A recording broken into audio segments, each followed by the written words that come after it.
Hello, everyone, and welcome back to the Knights of the Dawn podcast, where we talk about everything Brandon Mulls. My name is Megan. And I'm Jessica. And today we're going to talk about the brand new book, The Tales of Newel and Doren, The Gorgon's Fury. Yeah, this is a fun one. It was fun. Yeah, It's short and sweet. It is like 230? 230. It was just over 200. 232 pages. Yeah, and like 230. I would say they're well spent. They were worth the paper. Yeah. So the idea for today is, first of all, we're going to start off with a non-spoiler review of the book. So the first few minutes, however long it goes, no spoilers. Yeah. And then when we're done with that, we'll start into the spoiler part of our review. So yeah, and we'll give plenty of notice when we're switching to the spoiler portion. We'll try to include a timestamp as well in the description, letting you know how long the spoiler versus non-spoiler portions go. Exactly. All right. So, without spoilers, Jessica, what was your impression of the book? I think it was a fun little book. I mean, of the recent things that we've been getting from Brandon Mulls, I'm thinking of the cookbook, and because that had a little short story in it. It's been like 2 years since he's put out a novel.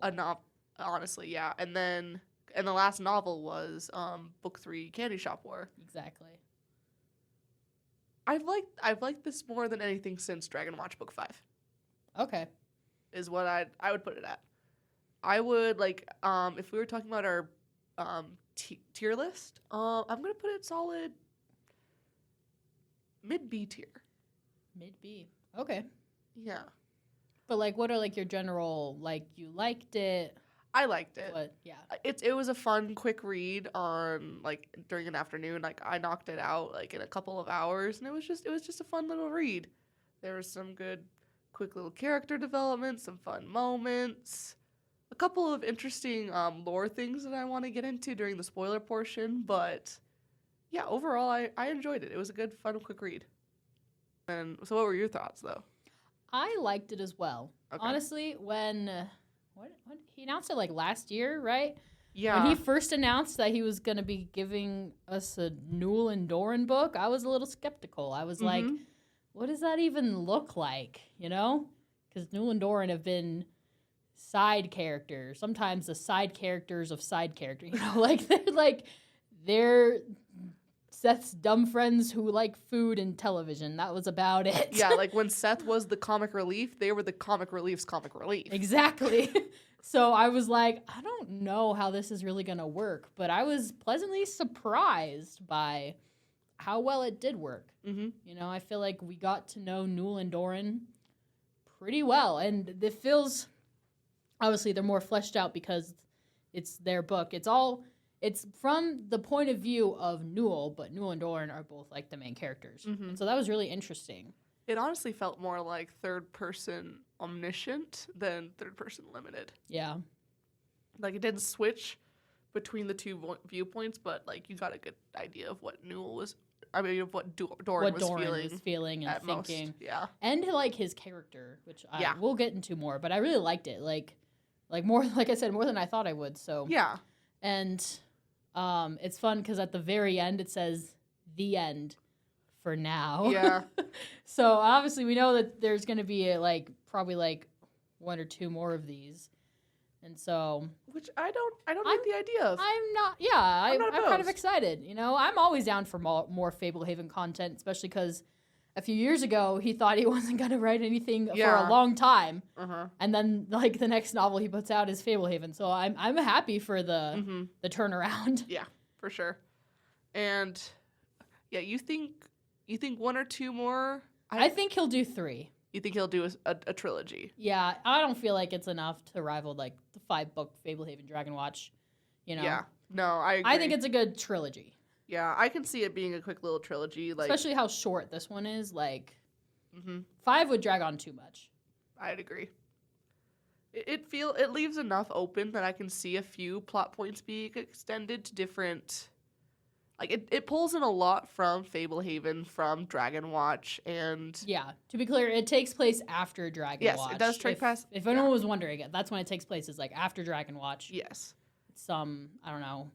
maybe a few months to a year after, maybe. I don't know, something like that. Yeah, some of the characters that get involved. It has Newel and Doren, obviously, a bunch of characters Satyr characters from Fablehaven that were actually introduced to, which I actually liked several of them. And then Nox and Tessa, I think, are the other two. Nox and Tess, right, are the other two big returning characters from Dragonwatch. The other one I did not remember. Yeah, there's some fun world building with, like, the satyrs. And, like, so it's about, like, first of all, the beginning, it's, like, the satyr games, which is, like, a contest they have every year about who's the best satyr. And it starts with, what's it called? Clobberball. Clobberball. I was like, tennis ball. Tennis with grenades, basically. Yeah, tennis with grenades, that's it. I was trying to find a way of saying it. That was perfection. Yeah, and they have these... So Newel and Doren win, like, every year for, like, the past 100 and something, 200 years, or whatever. And then there's this two rival satyrs, Baird and Hoff, who have all of a sudden become really good, and they're playing against them in the satyr games, and they're, like, tied, and, like, the last, like, event is coming up anyway. That's, like, the very beginning, so that's not spoilers. But it's, like, a fun setup, and then all of a sudden there's a Gorgon. Again, not spoilers, literally the title. It's called the Gorgon's Fury, so. But yeah, that's as far as the extent I'll go into details. But it's like a fun little... I never really thought about, like, the satyrs' little community in Fablehaven. Yeah, like their social hierarchy. Yeah, stuff so like that. It was fun. It's fun to get a, like, main character point of view that's a magical creature. For sure. It's very interesting. It was really intriguing. Especially with like the way they were kind of able to expand the world building. Like, we go to a few new locations, we meet a few new different kinds of creatures. Yeah. Again, lore gets expounded on, and overall, fun. Yeah, I liked it. It was a fun little story. I'm like, man, can you just do more of these? Like, yeah, I liked it. It is a hardcover. It's a nice little book. The cover art is nice, courtesy of There's lots of pictures, honestly. A ton of pictures. For the, like, smallish amount of book, there's a lot of pictures. Yeah, I honestly think this would rival any of the Fablehaven books really for number of illustrations. Oh, yeah. I feel like there's more than in most of the Fablehaven books. What surprised me is how a lot of them, like, there's a lot of, like, full-page illustrations, but there's also a lot of just little, like, half-page or, like, I'm looking at one on page 28. It has, it's like it's probably about a quarter, maybe a third of the page of the Satyr King. Yeah. Which I say, yeah. It's a little tongue-in-cheek. You'll have to read to find out more about him. He was a little fun, little quick character. Oh, and it's also fun. There's a few, like, double-page, like, 2-page ones instead of just single-page. That one was a sick one. Haven't really noticed. I don't know. I guess I listened to the books instead of read them. Has there ever been, like, a double-page? I don't remember. I don't remember either. I remember more like these. Yeah, just like the one page, like the left side is a picture, the right side are the words. But there are a few words. The left and right side are all the picture. Here's another one. Yeah, dang. I forgot. Really nice. Yeah, if you look at, like, the side of the book just straight on, like, you can see there's probably at least, I'm just going to count really quick, 1, 2, 3, 4, 5, 6, 7, 8, 9, I think 10 illustrated pages. So, like, not even just, like, the little third page where, like, the text is wrapped around it. Illustrations, I mean, like, full illustration pages. I think at least 10 pages. They're really cool. They are. Brandon Mulls went all out. Oh, Kudos to you, buddy. I love it. Props where props are due. Newel and Doren would want more pictures, so it makes sense. Yeah, there's at one point where page 82 has a picture, has a full page, and then page 86 and page 87 are a 2-page. So that's like 3 pages of pictures in 5 pages of text. Yeah, I'm really digging this. Yeah, for sure.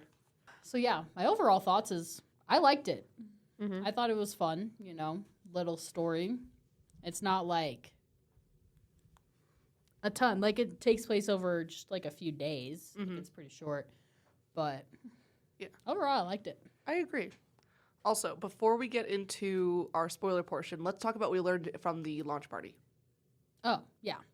So, at the launch party... Okay, so we were referring to launch party. Oh, okay, yes, every time, Brandon Mulls, not every time, most times. So we live local, too, where Brandon Mulls, like, lives. and where his publisher is, Shadow Mountain, which is helpful. And so every time he puts out a book, for the most part, sometimes not, they do like what's called a launch party, which is like the Saturday or Friday, usually Saturday before the book comes out. They have like an event at a local high school and do like a little show, and you can get the book like a few days early before it's available, you know. And so anytime that they have a launch party, we try to go. And so we went to this one, what was it, March 1st? And the book came out like March 4th, March 3rd. That sounds right. Yeah, whatever the Tuesday is after that. So, yeah, and at all the launch parties, they usually have like people dressed up as characters, and they sometimes do skits that are related to the book, and it's pretty fun. It's a fun time. They did they showed the book trailer for this one, which it was probably one of my favorite book trailers. It was pretty well done. The book trailer was very, very creative. It was basically like Brandon Mulls was like a late night talk show host, and Newel and Doren were his guests. On as his guests were promoting their book. That was really funny. Yeah, it was a good one. Very creative. We also saw our only appearance from Seth and Kendra. Yeah, his kids typically like pretend to be Seth and Kendra like on stage and like the skits, and so that was kind of fun. Yeah, and so they were just up there being like, how, oh yeah, we're not going to be in this one, but it's cool that Nox and Tess get to have and Newel and Doren have their time in the spotlight. So yeah. I thought that was fun. Yeah, it's always fun. So yeah, he did talk a little bit about his upcoming project. I think he confirmed the name of the one that we've been talking about. The one we've been talking about, not the Patton Burgess series. No, he didn't talk about that. Yeah, he didn't talk about that. But he talked about his high fantasy. Talked about it too early, but we were excited. Yeah, you can't blame us. But yeah, he talked about his high fantasy series, which The Forbidden Mountain from the is Guardians. The first book, and the series is called the Guardians series. Yeah, I'm looking forward to it. I'm excited. I think he said that should be coming out like next year, right? Yeah, he said 2026. Yeah, 2026. Yeah. Did he say a specific season or month? I don't know. I thought he said maybe. Probably depends on editing and publishing and stuff. Yeah. Could be either. It's probably going to be either March or October. I'm trying to remember because I think he said this one took him a little while to write. He said the new one that he's going to publish. Oh yeah, He said it's taken him a few years, which makes sense. Like he's trying to do like he described it as high fantasy, but still trying to stay in middle grade. Which kind of bothers me. He said high, older middle grade. Like older middle grade. I'm like, just do young adult for the love of everything. Come on. For goodness sake. For once in your life, Brandon, just call it young adult and let them be 16. That's all I ask. I think they'll be 16. I am cautiously optimistic. I think they'll be 16. I think they have to be at least 16. They do. But in a high fantasy, like, you don't throw children, 16 is children, but. I mean, in this book, Tales of Newel and Doren, he did, it is still meant for a younger audience. It is still meant for a younger audience. But Newel and Doren do have an older vibe. Well, yeah, they're 4,000 years old. They are 4,000 years old. But the idea that he talks about, like Brandon himself says, is that, like, Newel and Doren are, like, kind of growing out of adolescence. So up to this point, they've still kind of been in adolescence.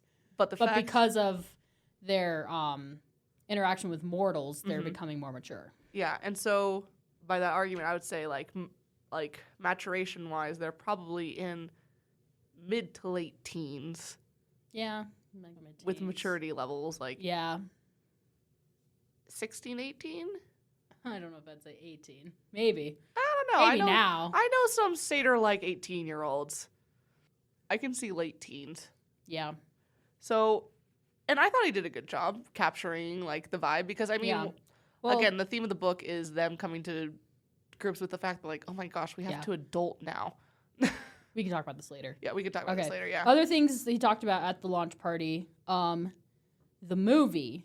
He didn't talk about it a lot, but he did give there's a website. Yes. And an Instagram page, which we will share. Quickly. Yeah. So the Instagram is, and I'll put this in the description, but it's at Fablehaven Film. One word. There's only one post. And, okay, crazy thing. It says coming 2026, which is next year. For sure. Which is crazy considering we haven't heard That's anything insane. about casting. No, we haven't heard anything about casting calls or anything. But they did have the directors. Yeah, the guys who were making the movie were there in the audience, and Brandon was like, hey, whatever their names were, I don't remember. Like, stand up. Either. And then he had everyone say, do a good job. Don't mess it up. Or don't mess it up, yeah. It's so funny. I was like, yeah, do a good job, please. Yeah, it is being done through Angel Studios. Yeah. Which we did. Which was what we talked about in our comeback episode. A few months ago? Yeah, back in like October. Yeah. November. So. Somewhere around there. So yeah. That's the only news, but that's pretty big news considering that's next year. I bet it will come late next year. I can't imagine it coming any earlier. Yeah, especially because, it's March 25 right now, and... Like... Yeah, I'm going to say, for not having any casting... for not knowing anything else other than this date, which is a year and a half. Yeah, can we propose maybe they have a script? I would say they probably have a script, right? Surely they have a script. They got to at least have a script because they got to start doing casting. Like, I'm going off of, okay, the timeline I'm also going off of is also because late 2026 is also when the new Narnia movies are supposed to be coming out, and which I've been following as well, and they're casting, and they're supposed to be filming this summer. So I know that's, like, bigger studio, obviously, than Angel Studios, but that's kind of also, like, the timeline I'm going off of, because I know that's supposed to be coming out Thanksgiving of 2026, so I feel like if Fablehaven follows the same pattern, which it ought to since it's, like, another movie, even though it's, like, a smaller studio, I feel like they should have a script for the most part and be casting as soon as possible so that they can start filming. As soon as possible. As soon as possible, because... Well, the first film takes place in the summer, and if they want to go somewhere in a forest, they have to film, ideally in the summer. Somewhere in the summertime. Somewhere between, like, May and September. Yeah. I mean, let's bring back the Harry Potter film schedule. Honestly. Film during the summer, release during the year, film during this, and like do that for the 7 consecutive years. It was so good. This is such a pet peeve of mine. It pisses me off to no end how much like studios have like slacked off on getting things out. It takes 3 years for an 8-episode season. That's bull crap. Absolute bull crap. Yeah, no, I feel that. Like Harry Potter. COVID is over. The strike is over. Anything that affected that should be done. Get your butts back in here. That's not an excuse anymore. Give us quality content that is worth it. Mm-hmm. Anyway, I'll get off my soapbox of that because it has nothing to do with anything, but I am very passionate about it. I was going to say, you feel a little bit better now? I do. Anyway, so that is another thing you talked about. And let's see, was the website just Fablehavenmovie.com? I think so. I think I have it. Okay. Yes, it is Fablehavenmovie.com. And so then you can sign up for their, like, email reminders or, like, updates. Updates, yeah, is what it said it was. So there's an Instagram and a website for the movie. So, you guys are, if you've listened to the episode from a few months ago, you already know how we feel. We just pray that it goes well. Yeah. It is good. Mm-hmm. And if you're listening and you're part of the movie at all or know someone who is, we're happy to consult for free. We will give. We have ideas. I have a lot of ideas. So many ideas, please. So many ideas. So many things. Tap the gold mine that is our heads, please. All right. Do you also want to pull up the pictures from the favorite Fablehaven moments? Oh, yeah. That was a fun little thing. So another thing, as like in the lobby when you're like walking into the auditorium where we were, there was like a big poster. And it had the question, saying, tell Brandon Mulls your favorite Fablehaven moment. And so we wrote on it. And, okay, this is kind of getting into spoilers for Fablehaven. It is. Yeah, that's true. So be careful. Yeah. So, yeah. Maybe we'll wait in a second. Yeah. If you want to hear, just because like this is anywhere from Fablehaven to Dragonwatch. So Yeah. we'll read them in a second because mine's also like book 5 stuff. I'm just super. We try to be so nice about spoilers. So. Yeah, we've been trying, and I've been trying to be better, especially when I'm editing. I've been trying my best to improve. I know not all of my episodes have been to the level of, they haven't had as much warnings as maybe they should have, but I am trying to be better. We had this rant in one of our previous episodes where I was like, I actually spent like the other day like 30 minutes trying to detangle this absolute mess of when we were talking about dragon avatars. Oh, yeah. I had to cut, copy, paste. Okay, like yeah, me and 3 Jessica, we trade off editing episodes. Yes. It's like every other one. Like, I do one, she does one. I do one, she does one. Yeah, that one, it was our 3-hour, 45-minute episode. The previous episode about the end of book 4. It took forever, guys. Hey, I offered multiple times. You to help. did. And thankfully, like, because we did that one in between 2 sessions. The second session, Yeah. I hardly touched because we were on a roll. Like, I didn't have to touch hardly anything in that one just because it was great. I was just listening to it. I was messing around, like, doing some extra work on the side, and I was just like, man, we were cooking for that 2-hour gap. So that was fun. Yeah, that's the one where it's literally called "Who Are We? Don't Shut Up" because we didn't shut up. Anyway, It was so perfect. yeah, I guess let's do a rating out of 5 or out of 10.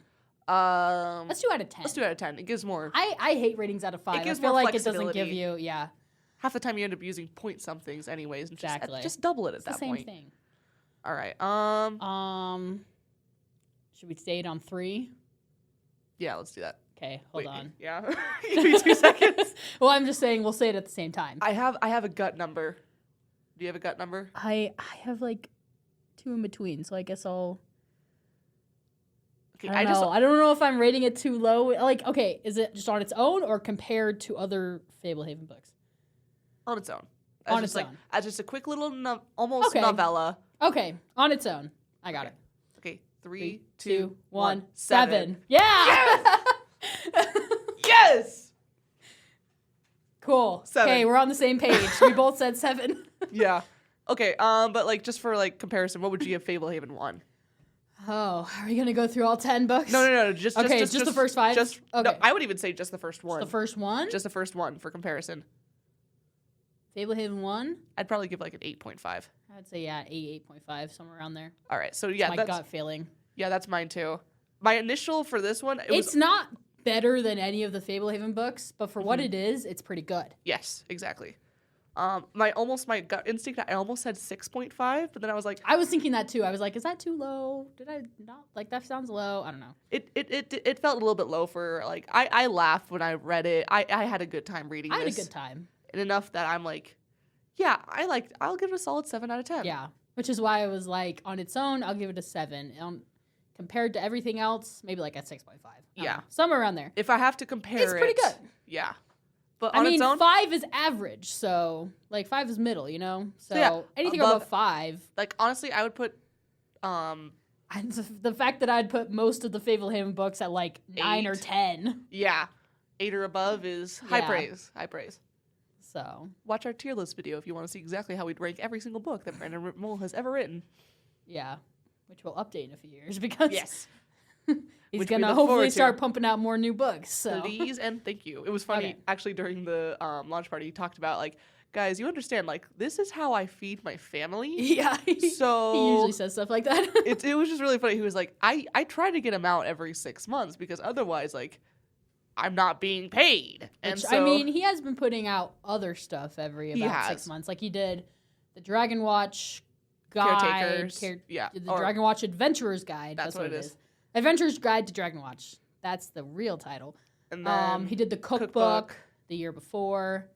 and And then then 6 months before that was Candy Shop War, Yeah. book 3. and So, yeah. this is how he's feeding his family for the next 6 months, and then Yeah. sometimes next year we'll get, The new series. which I'm so excited. that'll be fun. The last time he started a new series was 5 Kingdoms. And that was 20. That was 10 years ago. wasn't it like Or 2011 12 years ago. Because It it was like 2011. 2013. So it was. Are you sure it wasn't before 2013?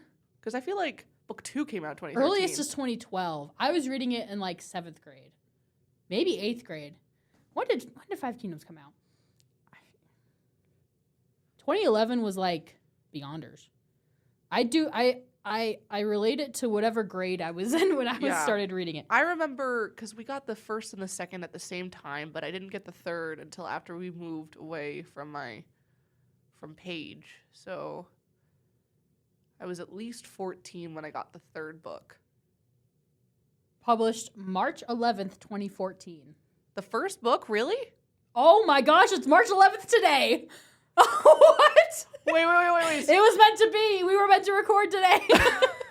It was published 11 years ago to the day. The first Five Kingdoms. Really? Yeah. I told you 2014.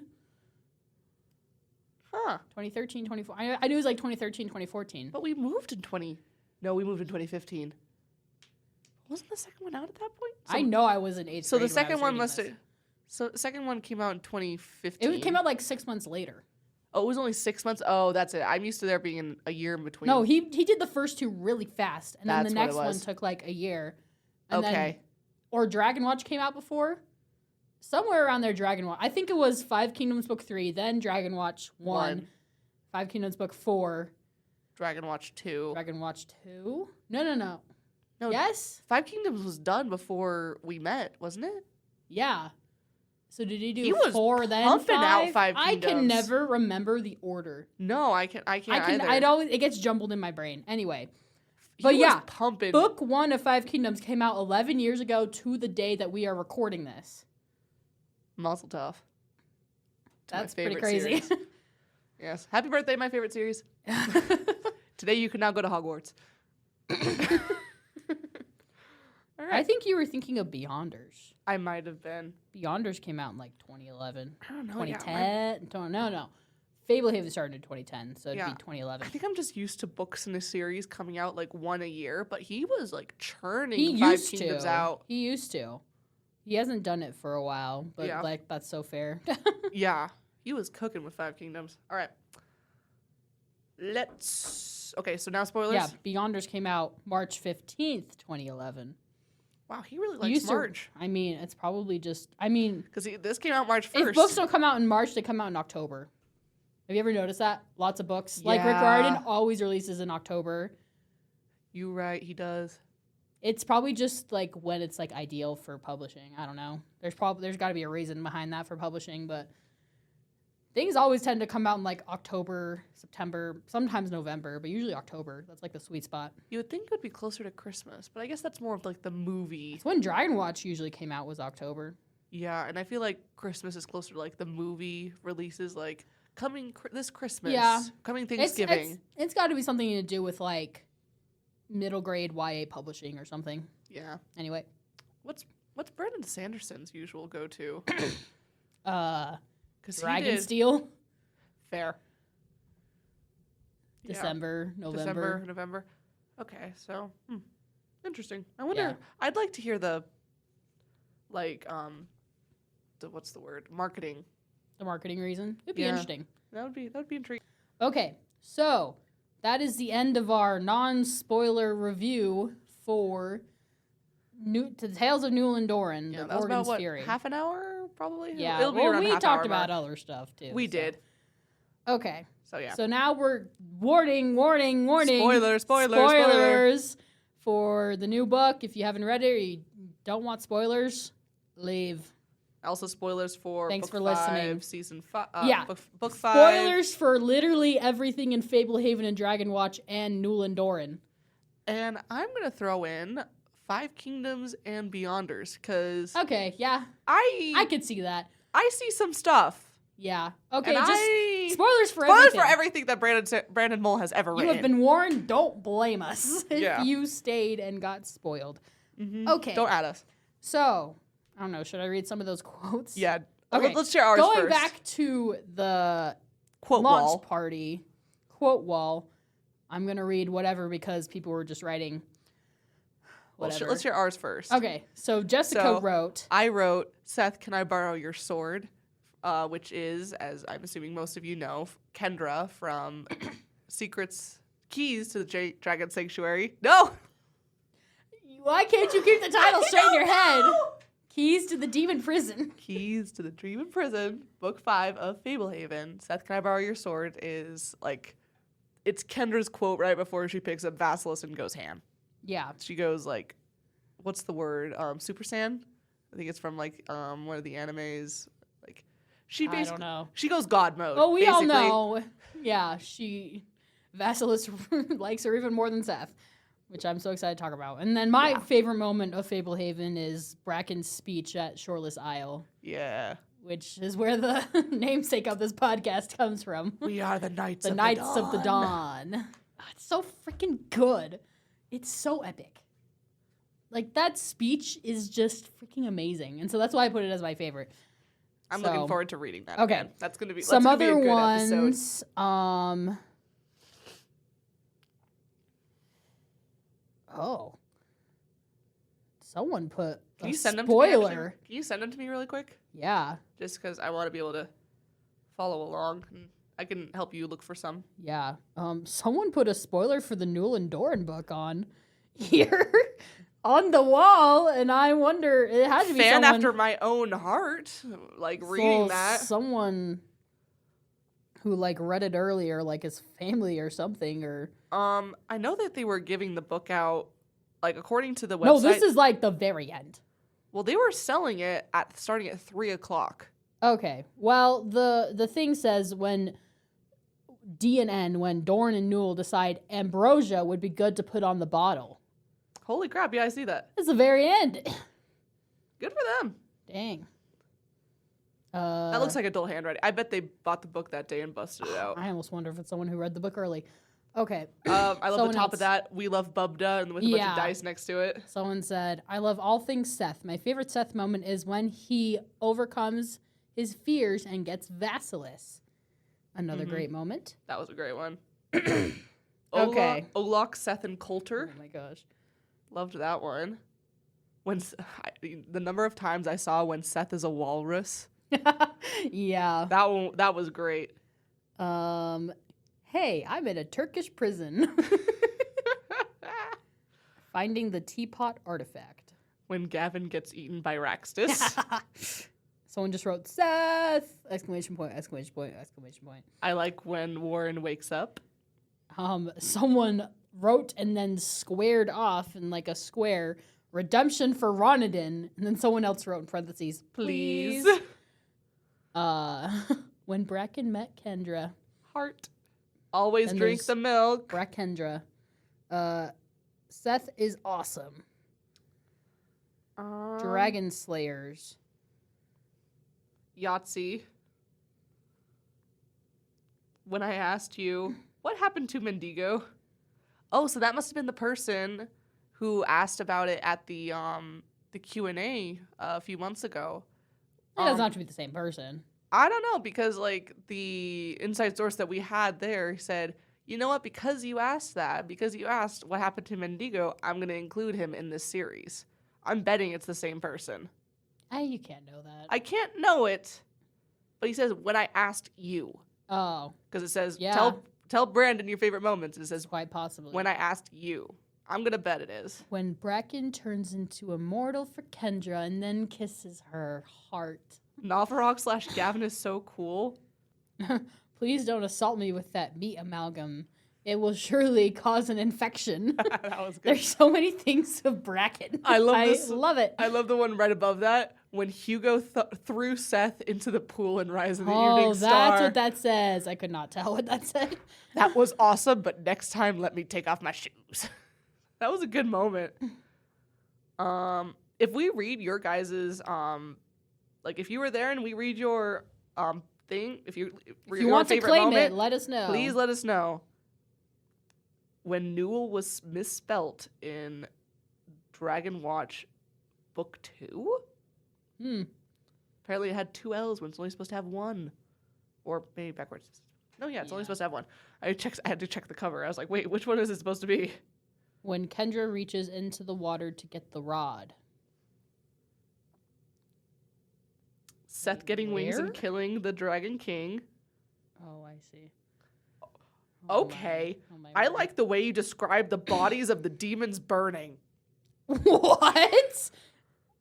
Is that written by a child? I don't. It's too high. Okay, I see that. It's pretty high. It's like my eye level. So the frick? unless a parent was like lifting up their child, I think we're good. Book 2, Brownie Doors. Book 1, Seth turns into a mutant walrus. Everyone loves that, man. It's a good one. We should have put down Brownie Sunday. I love that chapter so That's such a fun one. It's always been one of my favorites. When Seth met Muriel and told her he was selling candy bars. I loved it when Newel and Doren charged forward shouting, "For batteries!" I like it. Apparently that is from a child at age 6. It is clarified in the... That's funny. Yeah, that's funny. When Kendra told Celebrant to shut up, I love that part too. That's a good one. That's a fantastic part. Any moment with Grandma Sorensen. Amen to that. Amen. Crossbow is extra bonus points. I like when Seth turns into a shadow healer. Very powerful. When Hugo throws the pumpkin. Yeah. It's a classic moment. Anytime it's about Seth, Seth greater than Kendra. Ooh, we're going to start some fights with that one. When Patton Burgess comes back. Angel Studios movie. Midsummer's Eve, the chicken. Meeting Tempest. Meeting Vanessa. When Seth says, Facilis is having an unusually good day today. I like when Seth becomes a shadow healer and slays Celebrant. Yes. I see another hashtag, drink the milk. Another, when Navarro gets eaten. I like when Seth... oh, yeah, I see Yahtzee. Yahtzee. Someone just wrote Yahtzee. I hope they, tally these up. Seth cooking at killing dragons with wings and Vasilis. And when Seth says, I have wings... Wait, what does that say? I have wings with both my... I have wings and both my swords have names. That does add an extra gravitas. Yeah. All right. Okay. When Those are the ones I can see. When Seth removes the nail from the Revenant. That's a good one. That was a good one. Anyway, those are some of the people's favorite moments. Comment down below what your favorite Fablehaven moment is, or what favorite part of this book is for you. Yeah, my favorite Fablehaven moment there's a lot, but like I said, my favorite one's when Bracken gives his speech at Shoreless Isle. Yeah. It's hard to beat that. We're gonna have, and the honestly, sun to our backs. The one-liner when Kendra's So just amazing. her eye catches on Vasilis and she's like, huh. I wonder. She's just like, hey, so good. Yeah, I love There's a reason we put book 5 at the very top of all of Brandon Mulls' books, because it will forever be the best. Yeah. Yeah, I don't know how he could top it. Yeah, sometimes my brain just thinks back and thinks of some of the illustrations from that book because they're gorgeous. I'm specifically picturing the one in my brain right now with the fairy queen,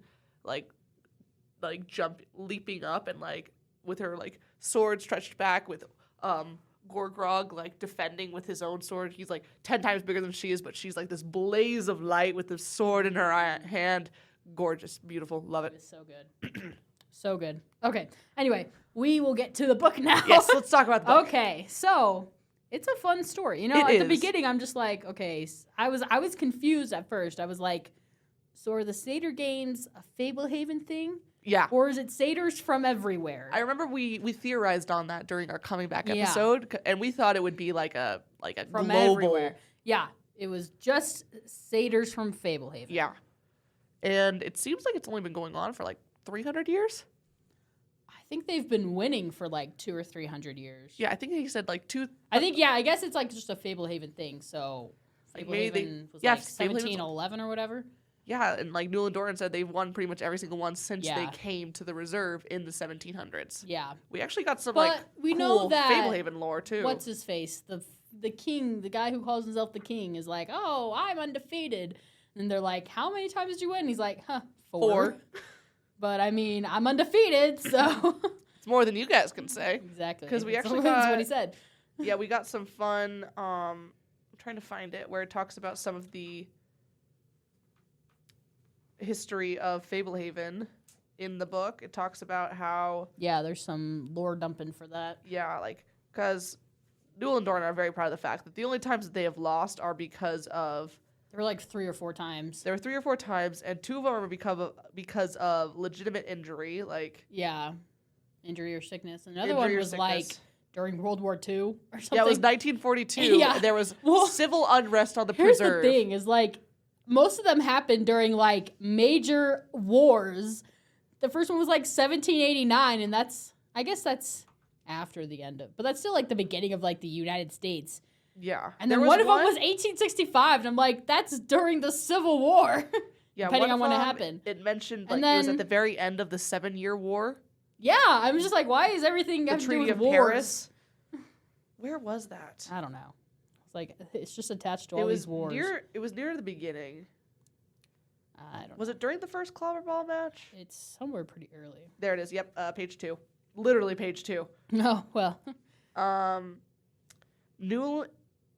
Okay, Fablehaven was established as a wildlife preserve in 1711.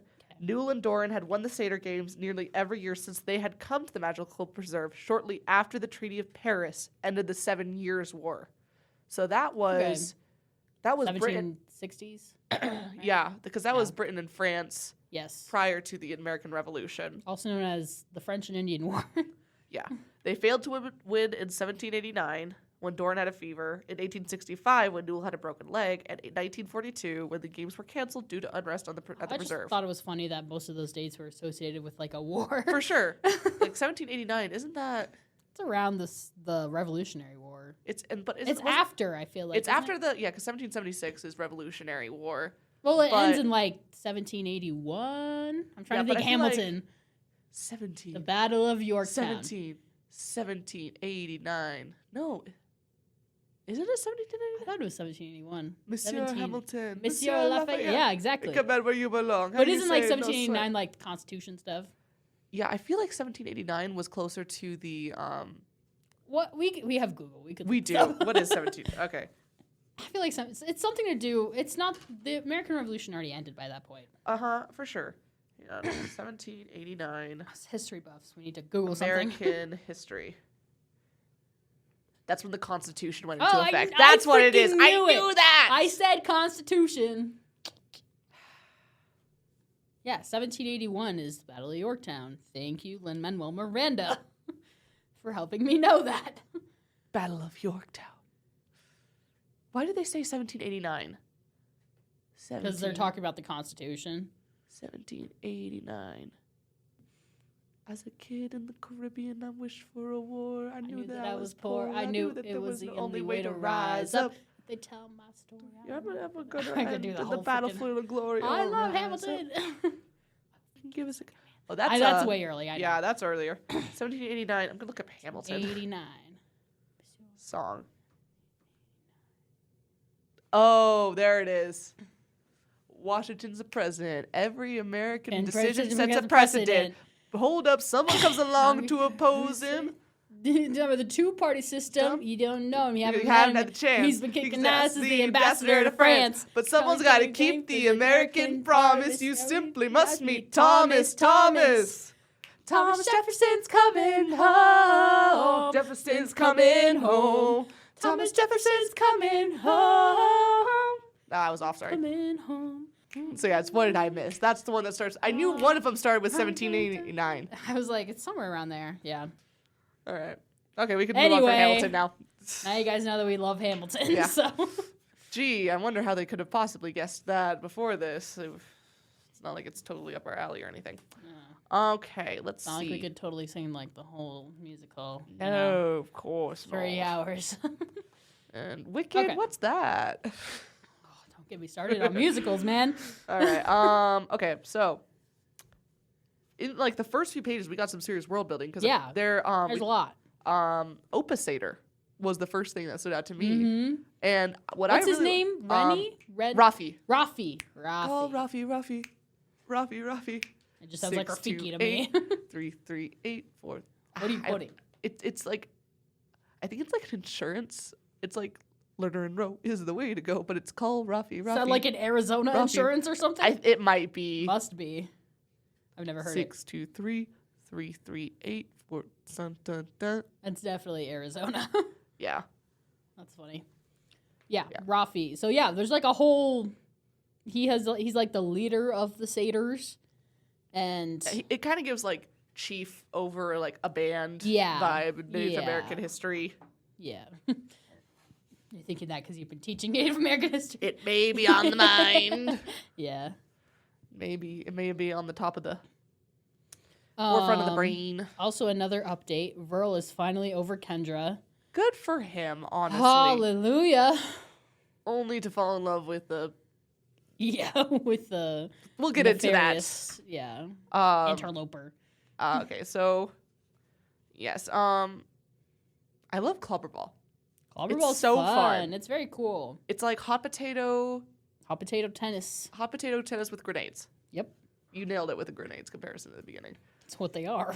Yeah, so basically, real. the more you hit the ball, the more it heats up, and eventually it explodes. Yep. So you try to make sure, like, you're getting the points as you go, because it takes, like, a couple, like, it Takes a few hits. only, A few rallies. yeah, it only blows up twice during the entire game, and they go, like, at least 8 to 10 rallies. Yeah. So, Yeah, so they barely win at Clobberball because just, explodes on them and then it explodes on the other it ones, explodes in Newell's face, and then Newell manages and then to get Newell's it managed to get it, directly in their court perfectly as it explodes. And so then they're tied with Barrett and Hoff, and then the next is the three-legged race, and Barrett and Hoff pull out this crazy, like, Cartwheeling technique.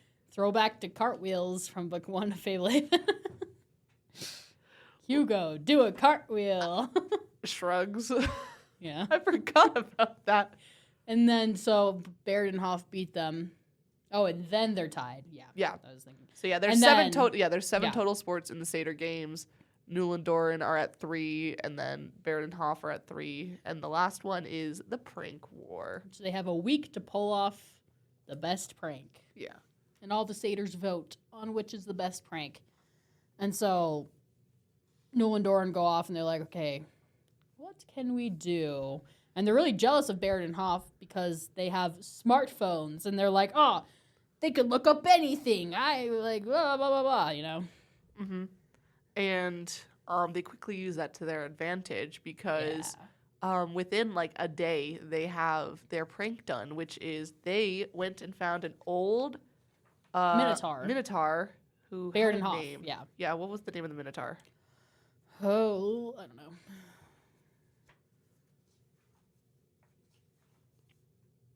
I don't know. Well, I'm skipping actually a little bit ahead. Yeah. Well, Newel and Doren. Well, first of all, it's interesting. I feel like just in these first few chapters, we get a really good sense of like Newel and Doren's personality. Oh, for sure. Like they go and talk to like the king guy, and they're like, "Is it satyrly to?" Well, Newel is like questioning his satyrhood, basically. Man's questioning his entire existence. Honestly, and Doren is like, you know what? It's nice. Why are you questioning this? And I like this like characterization of them because before then, we knew that like Newel was like a little taller, horns a little longer, fur a little redder, and that was the only difference. Yeah, Newell went dark during the Shadow Really. Plague, and that was the main thing. Yeah, that was like the only difference between them, really, in my mind. But now we have this more like Doren is a little less thrills, like a little more cautious. He I seems guess a little bit more mature. a little bit more mature, a little like life is good, bro. Like we don't have to like question this. And then Newell is like, if we're doing all these things from humans and stuff, are Hot we really showers satyrs? are making us soft. Exactly, things like that. And Which I can concur with. They He's do like make you soft, but I'm totally okay with it. yeah, he's seriously questioning it. And so I thought that was like interesting, like characterization just in the beginning, and it goes throughout the whole book. Yeah. I was like, okay, I see how Newel and Doren are different, and I really like seeing their differences in their characters. For sure. Also, did we know that they were cousins? I didn't realize that. I thought they were buddies. just friends, but he might have mentioned it before. I he never made it got very it if he clear did. that they were cousins. Yeah, this one, they're cousins. Yeah. Which I kind of like. I like that. Yeah. They're cousins. It makes more sense. Mhm. You know? But yeah, so... Yeah, they're just kind of reflecting like, wow, we have a cottage when we used to sleep in the dirt, and most satyrs still do. He's like, all these things, like, they're becoming unsaterly. Like, they're friends with the caretakers. They're friends with Seth and Kendra. But and it's funny because when they're talking to, like, the king guy, the self-proclaimed king, he's like, you looking for a roommate? And they're like, no. Like, Newell has all these, like, things, but he's also like, I'm not going to share my I'm not giving things. it up. Yeah, it's just funny. And the guy's like, whatever a satyr does is satyrly. Like, I don't know what your problem is, bro. And also, he brings up a good point. Like, he's like, how did you acquire these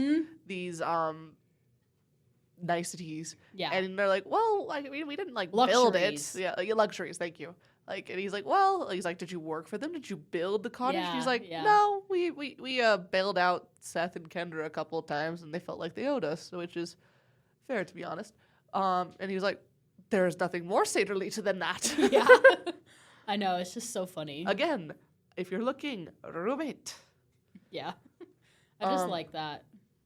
You know, Doren has a little more perspective on it and is not, like, worried about it as much as Newell is, like, he's so focused on it because he feels like they're slipping because they're losing to Barrett and Hoff. And so he feels like they're losing their satyrness. He's like, yeah. Because they've never lost before. Mm-hmm. So that's what he blames it on. Yeah, so just a little bit extra thing about the Satyr King. Like, Yeah. it's contrasted with Rafi, who actually is like the chief, and he actually does have authority. Like, when Yes. Rafi talks, the satyrs listen. Yeah. Whereas with the Satyr King, and I say that with air quotes because his actual name is Buckle, he basically sits on a stump with a little old ratty Superman cape and a fake crown, and he's old, so like people can respect him for like his wisdom, but he's really just like, he's more of like He's the crazy old satyr that people he's put the up crazy with. uncle Yeah. who still has some advice every once in a Who's while. like, I am king, but I don't want you to come to me with all your problems. Like Loki a few times when he was like, he's like, when I think either Newell or Doren says, well, not everybody recognizes you as their king. He's like, great, fewer people to worry about. Yeah, exactly. Very satyr thing to say. He's like, yeah, like some of you guys refer to me as your highness or your majesty, and I'm cool with that. And I'm like, you know what? That's real. If more kings were like that in history, we'd have a lot less stuff to talk about. Yeah. All right. So yeah, moving on. Newel and Doren are out and about looking for inspiration for a prank. Mm-hmm. They're like, let's go grab some tomatoes from our friend the ogre's garden. Just to, and, you know, yeah. And so they go to inspire our minds. Yeah, they go over there, and at first they're like right next to the garden, like just like a little ways off. And at first they're like, is that a scarecrow or like what is that? Yeah. It looks like the ogre. What's his name?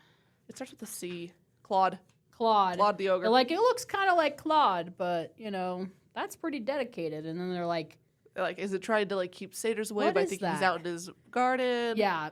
And then they're attacked by goblins, and they find out that it actually is Claude, who's been turned to stone. Yeah. All right. So yeah, this is their first realization that there is something wrong. Yeah.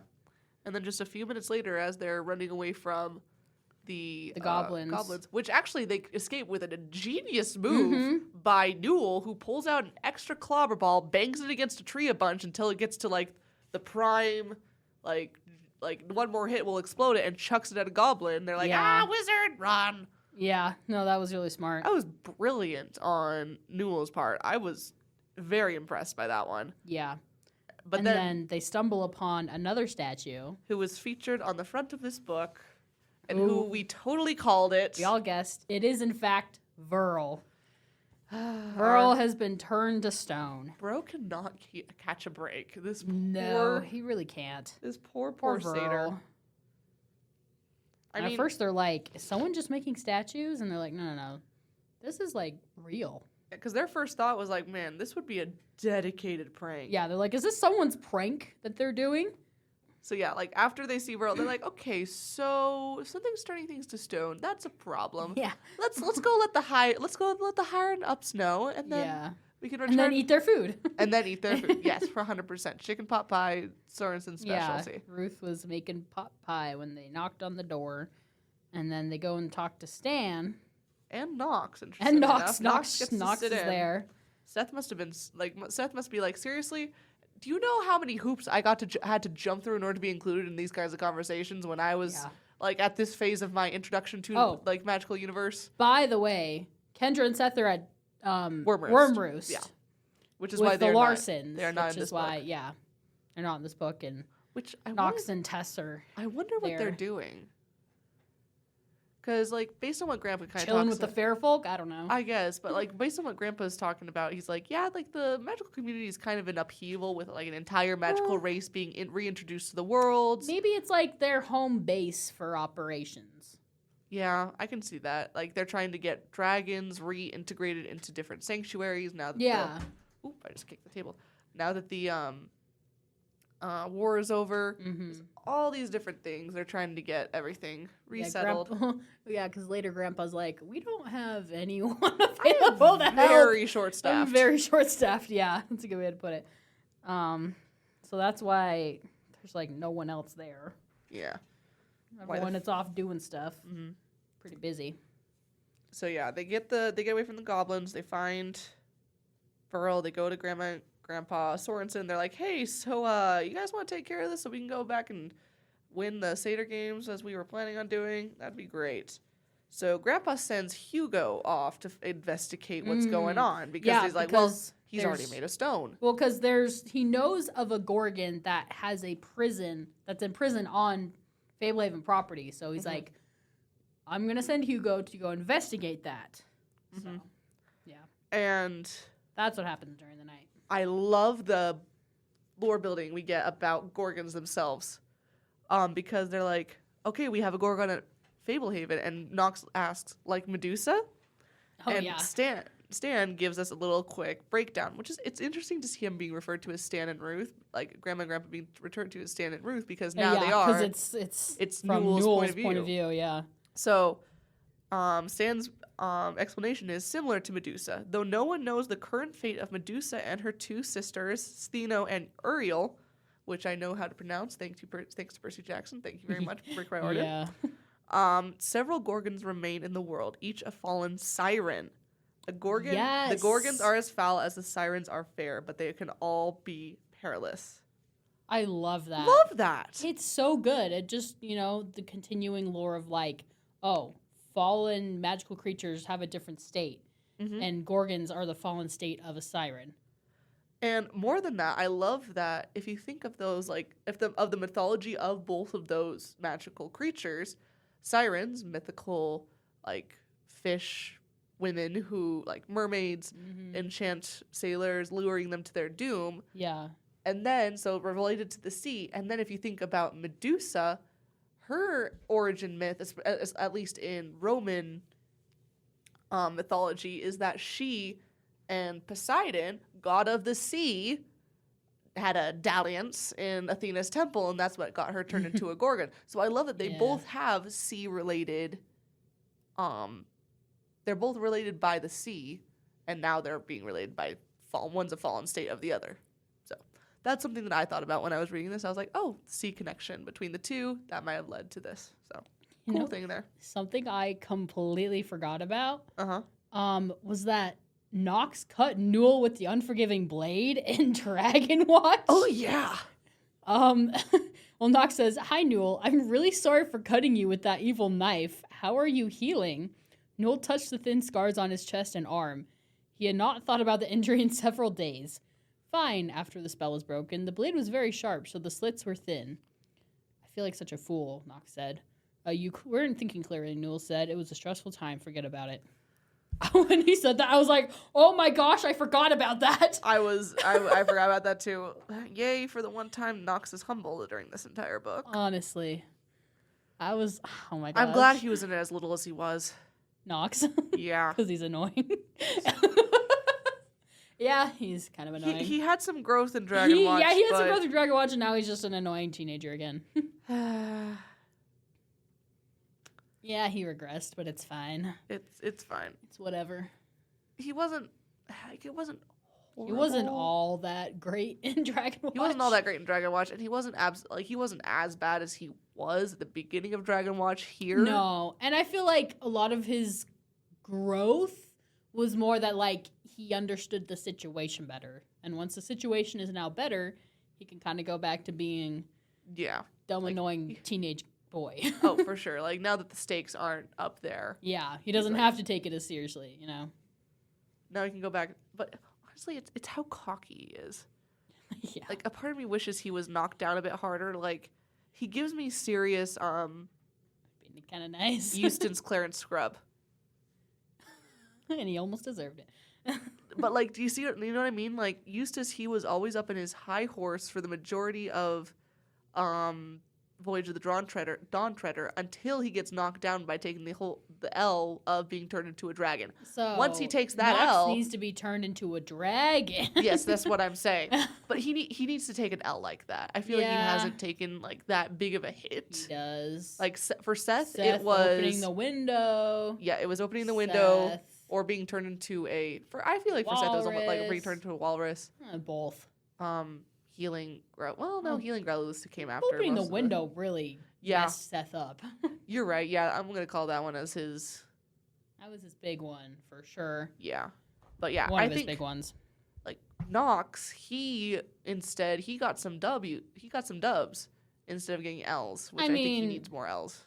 The whole trying to hide the giant queen's crown and then but even then and then using the sword against Newell, which obviously like he wasn't himself, but still that was a big thing. It was, but I mean, like he also like in like it didn't the have as beginning of far-reaching book 3 consequences. when he feels guilty, he's like when they're at the what's it called? Oh my gosh, Island Preserve.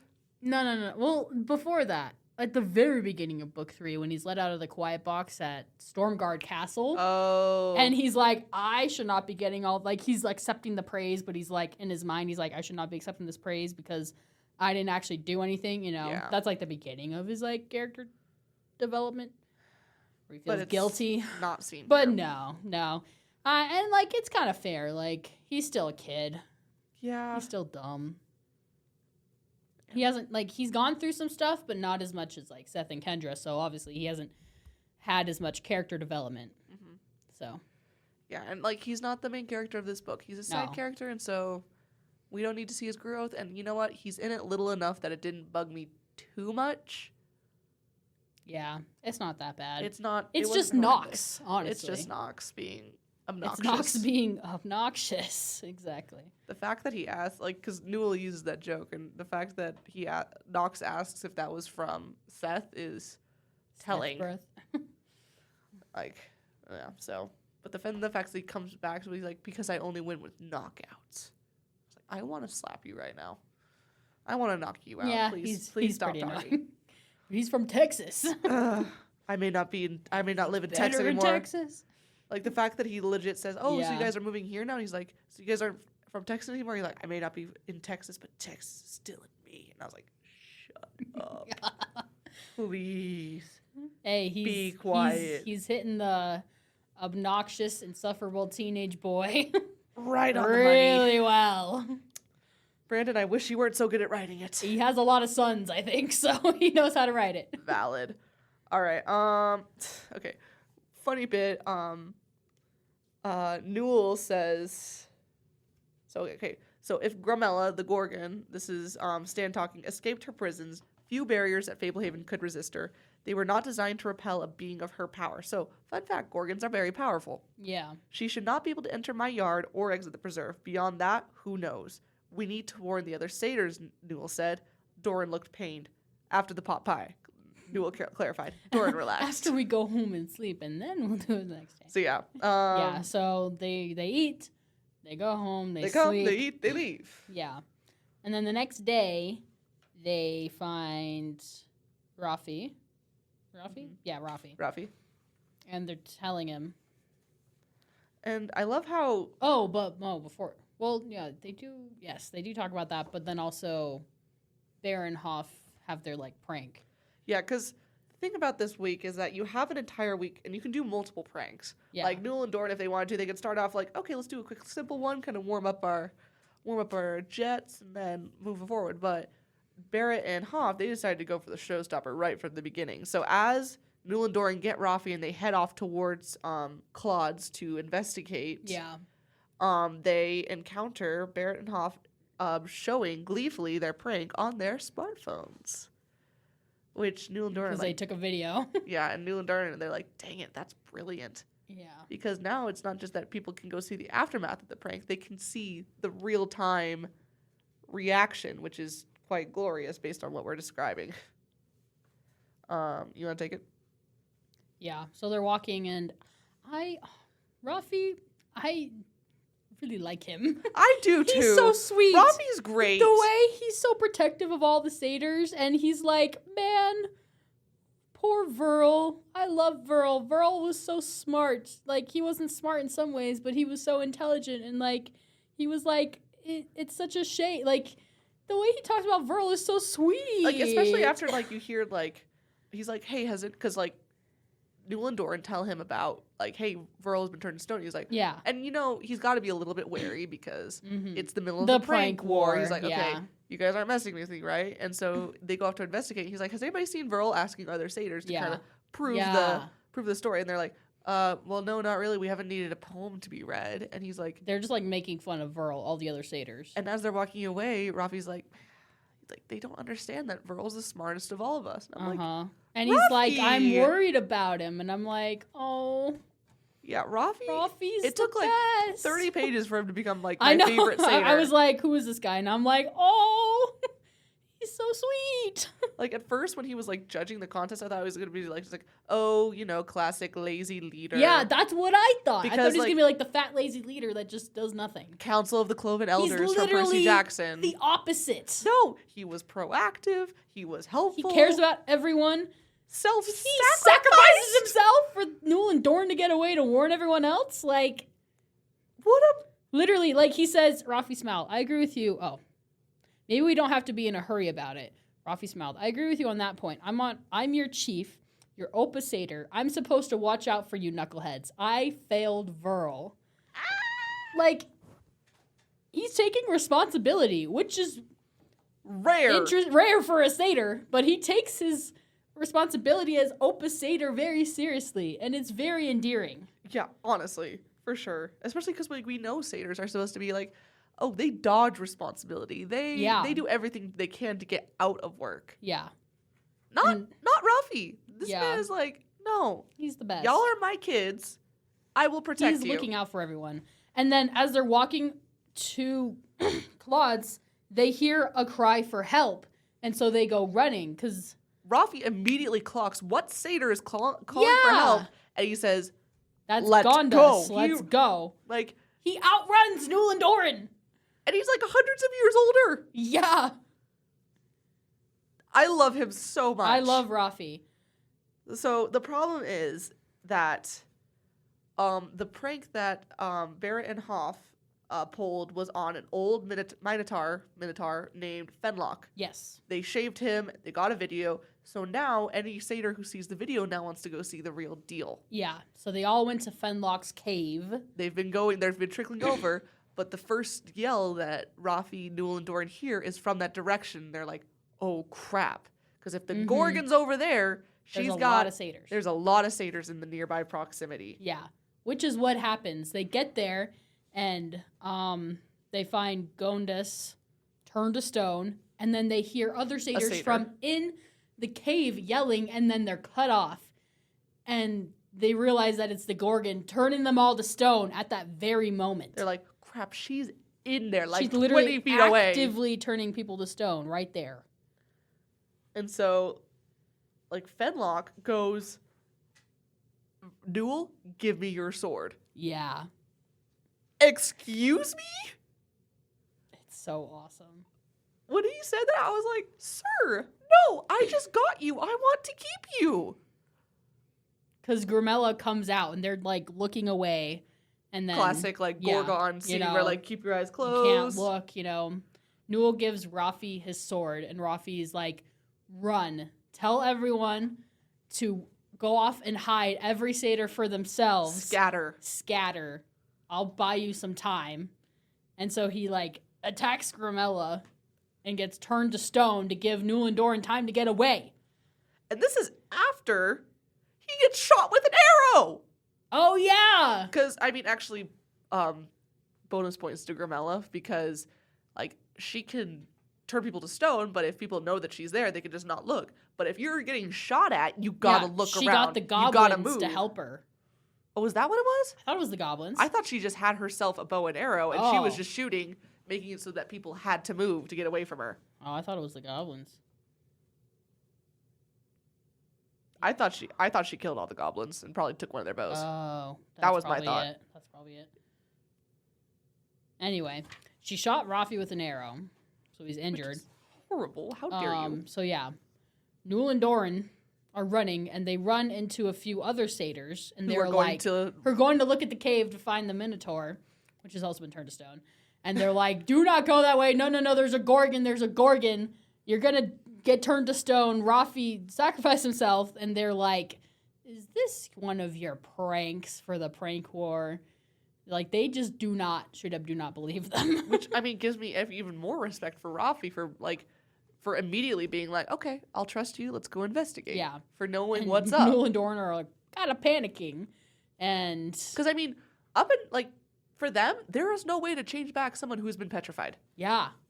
Like, yeah, there's, like, the rule of thumb, like, any magic that is done can be undone. But, like, it's like trying to reverse a fallen fairy. That's like a once in a million years kind of event. If someone has been petrified, they are not always healed. Like, more often than not, they stay petrified. And that's terrifying. Yeah.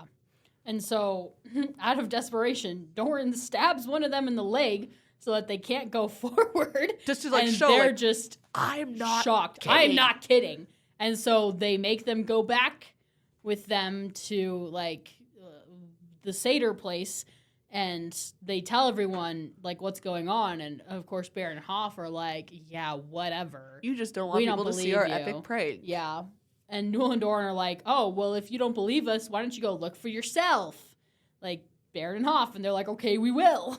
Which is honestly a good plan, because instead of having everybody go off to go look at the Minotaur, but really look at the Gorgon, they're like, we'll sacrifice 2 for the rest. We'll sacrifice the annoying ones, fair enough.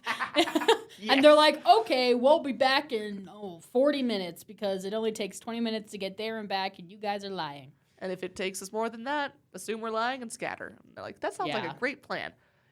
And I love how much they're putting on the line, because they legit say, hang your video, hang your prank. These are matters of actual gravity. If they come back having found no satyrs turned to stone at Fenlock's cave, they can clip off my horns and shave my legs. He's like, I'm putting all of my dignity on the line for this, which for a satyr is huge. Yeah. This is true. This is real. Don't mess up. And I can just imagine like some of these satyrs having flashbacks to Shadow Plague. Yeah. Because, I mean, honestly, that like completely transformed them and was just as terrifying, I can imagine. So, yeah, Bear and Hoff go off to investigate, and while they're waiting, Newel and Doren are like, we need to go tell Stan about this. And so they leave to go tell... It has escalated. Yeah. And so they leave to go talk to Grandpa. All right, and so Grandpa's like, all right, so, yeah, I'm very short-staffed here. I don't have anyone to help you. And Hugo's not back. Yeah, Hugo has not come back, which is a red flag. To be fair, we start small. He's like, okay, Hugo didn't come back. I don't want you guys to go off to find the Gorgon right now. Yeah. I want you to go and find Hugo. Yeah. Because if Hugo's been delayed, something's off. Yeah.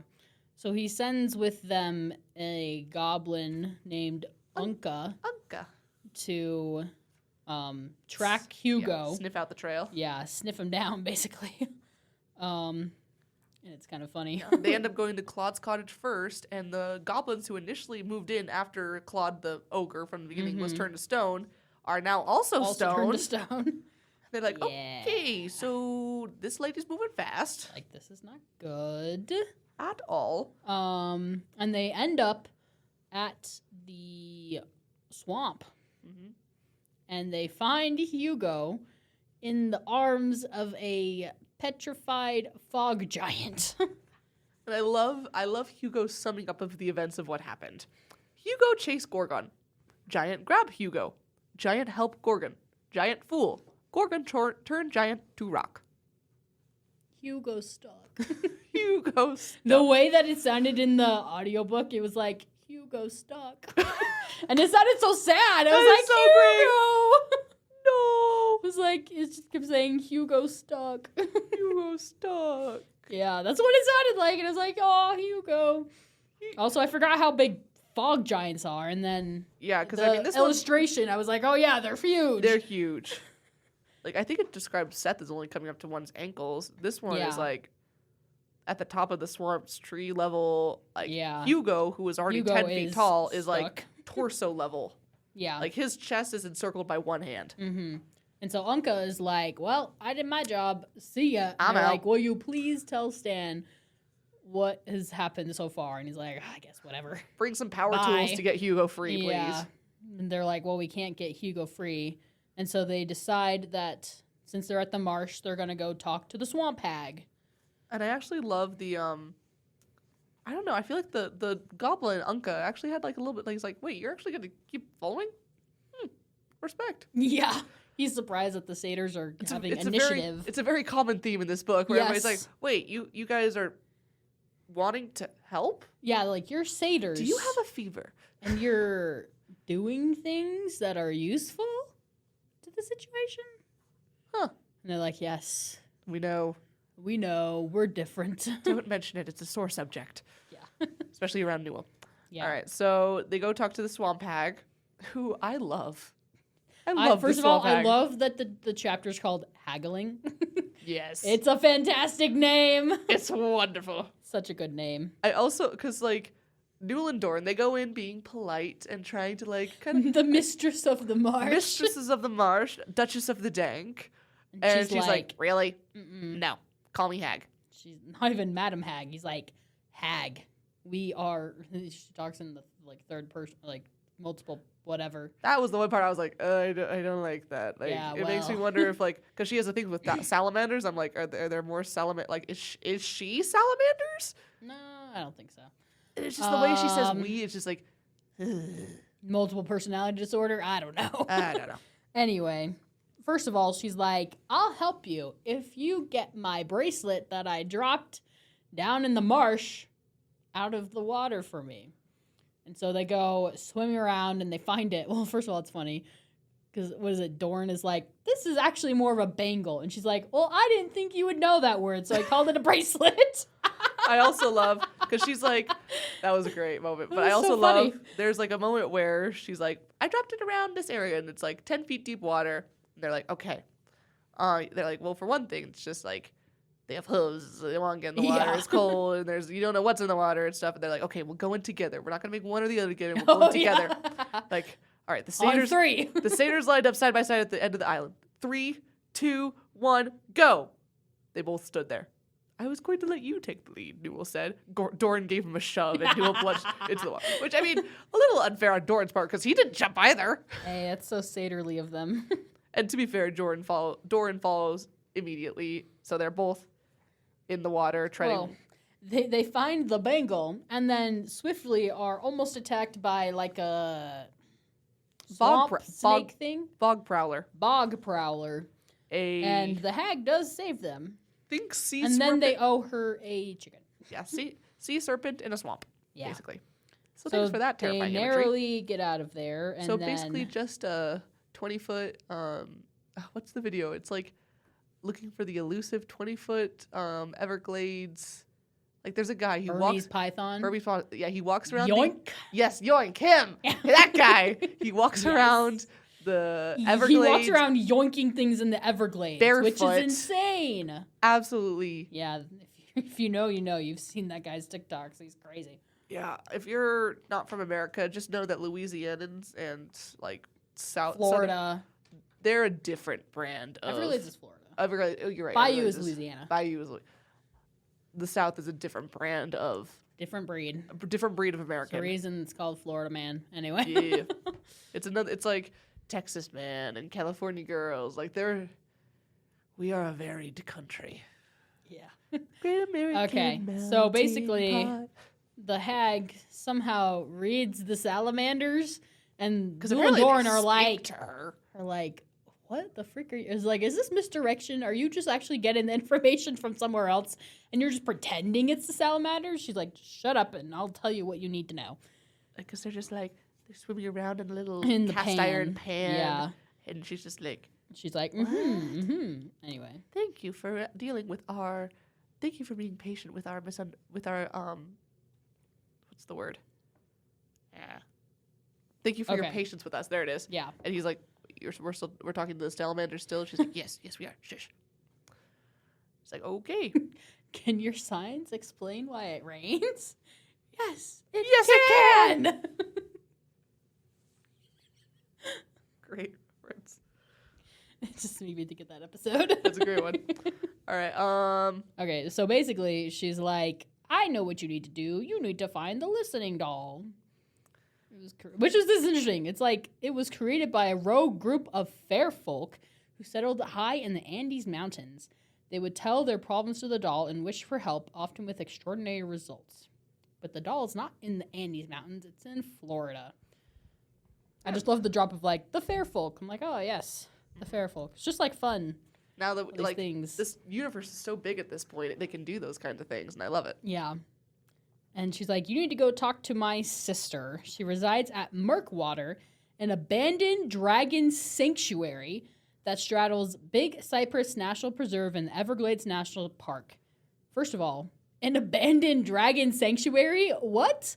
In the Everglades? Makes a lot of sense, actually. That's crazy. Like, later on, Newell kind of compares dragons to alligators, and I'm like, you may not be far off now that I think about it. They are dinosaurs, basically. So, and then Doran's like, why was it abandoned? And then the hag says, rogue inhabitants overthrew the sanctuary in the 1930s. 2 efforts to reclaim it failed, but our sister continues to reside there. Like, that's some crazy, interesting lore. The swamp hag sister is the bog hag. Go figure. Yeah. So, and they have another sister, whatever hag that's dead. Yeah, so there's a Hydra, which is fun because we just talked about Hespera as one of the guardians of the Dragon Temple in Secrets of the Dragon Sanctuary. Good job. Thank you. It also has some swamp dragons, mire giants, fen trolls, carnivorous plants, and a number of tentacled horrors prowling the depths. Sounds lovely. Plus a broad assortment of crocodiles, alligators, and serpents. Yeah, I think they're alluding to crocodiles being magical creatures, which honestly I'm not surprised. Yeah, they can be around magical creatures. Yeah. So yeah. Let's see. Please tell me your sister has a smartphone.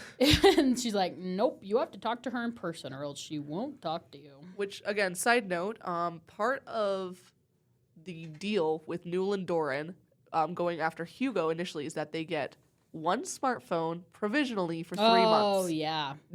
Stan agreed to that. He's like, okay, fine. And, I mean, actually, kudos to Newel and Doren. They didn't rat out Baird and Hoff for having smartphones. Yeah. Illegally. They definitely thought about it. Oh, 100%. But, so, they go back to... They get some information about how to find the bog hag. Like, they need to find a Floridian Sasquatch, basically, I'm going to call it for right now. It's called a swamp... was it? Swamp ape. Skunk ape. Skunk ape. I was like, it's not swamp. Yeah, skunk ape. Yeah. But yeah, so they get to stand there like, hey, so here's some information. We done our, like, they went above and beyond the Call of Duty. They were just supposed to find Hugo. They also found a solution for the problem. Cell phone now? So yeah, and then Stan's like, so here's the thing. I don't have anyone to tackle this problem. Could you maybe do it? Well, I love how it's proposed because he's like, who knows how much damage the Gorgon could do, all that jazz. And Newell's like, well, do you think we should all relocate, abandon ship, abandon preserve? And Stan just goes, I'm saying I may need the 2 of you to find the listening doll. He's like, what? And they're like, oh, that's not what we meant. And so Stan is like, well, you've proved yourselves to be pretty handy. And so he decides to sweeten the deal. He's like, okay, here's the deal. Not 1, but 2 smartphones. The provisional period lasts a year with paid phone plans for the entire year, and then we'll reevaluate at the end of the year, see if you're being responsible with it. And I'll even throw in this medallion courtesy of the dark unicorn Ronadin. It will make you appear as a human. Because usually when they're out in the real world, they appear as goats. Yeah. but now they can appear. One of them can appear as human at any time. Yep. So they're like, I love the back and forth they go through. Newell folded his arms and bit his lower lip. Doren scrunched his face and pounded a fist against his thigh. Newell glanced at Doren. It would be really fun to pass as human. Swamp, Doren reminded him. Rampaging Hydra. Walking into a movie theater like we belong there, Newell countered. Ordering at a restaurant. Patronizing a theme park. Doren grimaced. You have another pendant? You have another one? This is the only one I know about. You'd have to share. Doren looked at Newell. This isn't smart. Agreed, Newell said, but it sure sounds fun. All right, Doren conceded. Newell turned to Stan. You have a deal.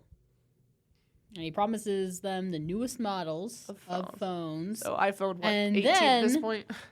He gives them transportation because they're like, so how are we going to get to Florida from Connecticut? And they're like, well, you can take Nox and Tess with you because Tess has connections in the fairy realm, so you can just hop from... All aboard the Tess Express. Yeah. Hop from fairy shrine to fairy shrine, so that is very convenient. Honestly, glad they have that. But they're like, do not take Nox and Tess inside Murkwater with you. Which they actually managed to do. Like, Yeah, we'll get there, yeah. but I was shook. Yeah, I was expecting Nox to sneak in, but he didn't. But so. he did, so I guess he'll take a few points on that one. Yeah, okay. But what is Tess confirmed fairy struck at this point? She already has been. Okay, she is confirmed fairy struck. Yeah.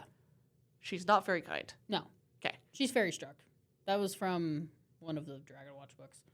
Okay, I couldn't remember when that was confirmed. I was like, Yeah. It gives fairy struck vibes, but yeah, she's like basically just... Yeah, she's fairy struck. So you can go up to a shrine and just be like, hey, so I'm here, got 3 passengers, let's go. Maybe in book 3?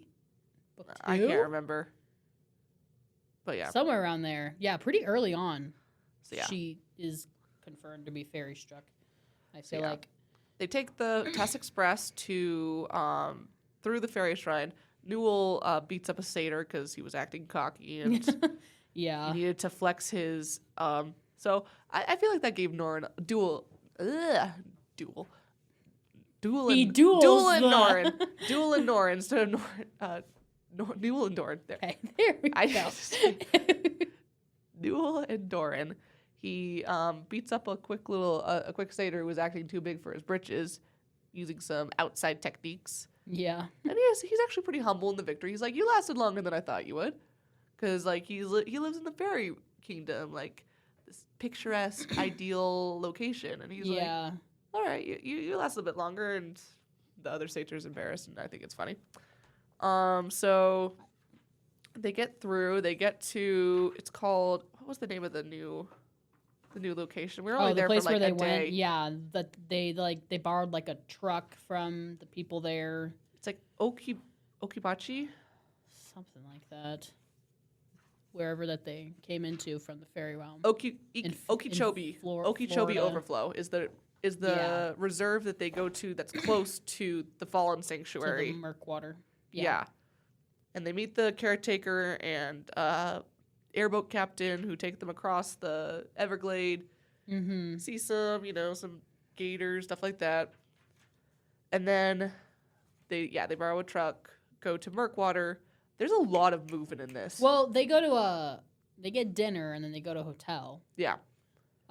It's funny because Newell takes the pendant in and he's like interacting with humans as a human and for being the first all time, like awkward. It gives me like Hotman. Hotman. Yes, it gives me that. But the first one, have you seen Shazam? No. Well, there's like a moment where like he's able to because like Shazam, he's a kid, but when he says Shazam, he turns into like a superhero adult. Yeah. There's one point where he goes into the whatchamacallit, the like a it's like a gas station. And he's like, hello there, good woman. I'd like to try some of your finest beer, please. No. And because like he's like, I can pass for an adult without getting carded. And she's like, yeah, just go ahead and take it. And it gives me, he's a bit more casual about it. Like he actually does really well. He's like, well, he says, good evening. He goes up to some teenagers and he says, good evening, gentlemen. Newell said, trying to act extra human. Hey, one of them said, who can tell me about Guanabana? Newell asked. One of the teens, a skinny kid with longish hair wearing a surf shop t-shirt, faced Newell. It's a fruit, also called soursop. You don't find it many places in the U.S. Is it good, Newell asked. It's all right, the teen said. Probably worth trying if you've never had it. Thank you, Newell said. He turned to Nox and Tess, excited to have interacted with a regular mortal. Nox nodded and leaned toward him. Good job. Now be normal. He's just like he does decent, but he doesn't know, like you'll get a talking to people randomly is still kind of weird and awkward. Yeah, you'll get a second glance, but he makes it through. It's decent. It's good enough. It dodges the cliche of like he acts way too out of the ordinary. When he's like paying, he's like, I have my money card. That was good. I was like, oh my gosh. And then she like gives him a number and he's like, the number system's a good idea for picking up your food. Yeah, just this is from Doren once like they bring him back his food so that he don't be confused by the seeing eye goat. Just when I think I've tried the best mortals have to offer, they come up with something new. Yeah. If the only thing humans had invented were Doritos, I would be in their debt. But fast food, donuts, and specialty places like this one, it's humbling. We should tour the country just eating. Who knows what else we could be missing? I mean, they kind of already did that a little bit in Fablehaven. They got book the 5, express version. But yeah. For Frito-Lay! Frito-Lay. All right. So yeah, they go to the hotel, and it's pretty smart. They have Doren go in and like check him in and stuff, and then Nox comes back out with the pendant and gives it to Newell so he can walk in as a human. And then they are like chilling in the hotel room. They go to bed and they get up super early and sneak out while Tess and Nox are still asleep. $5. They're like, we are not risking Nox pulling a Seth. Exactly. Yeah, they know the cousin very well. They know all the tricks. Yeah.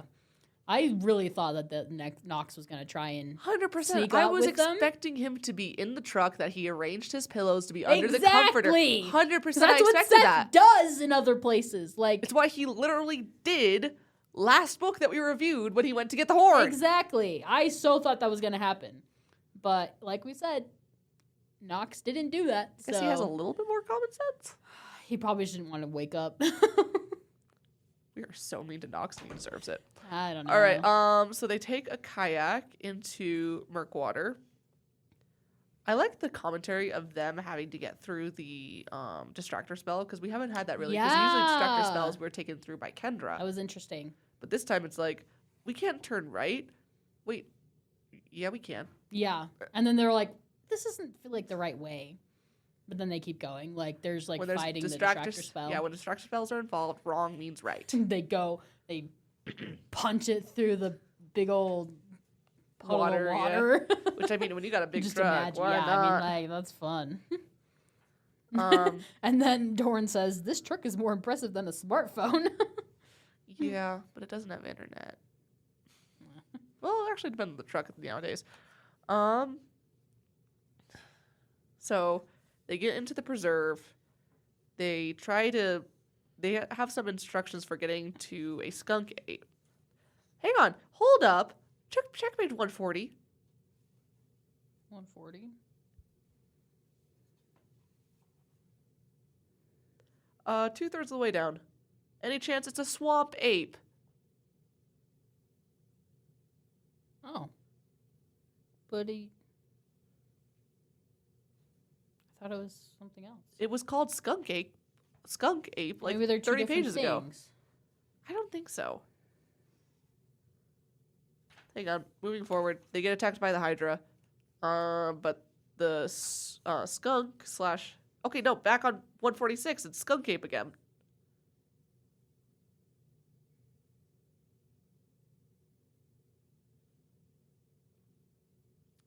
I don't know. Okay. They have an interaction with the Hydra. Yeah.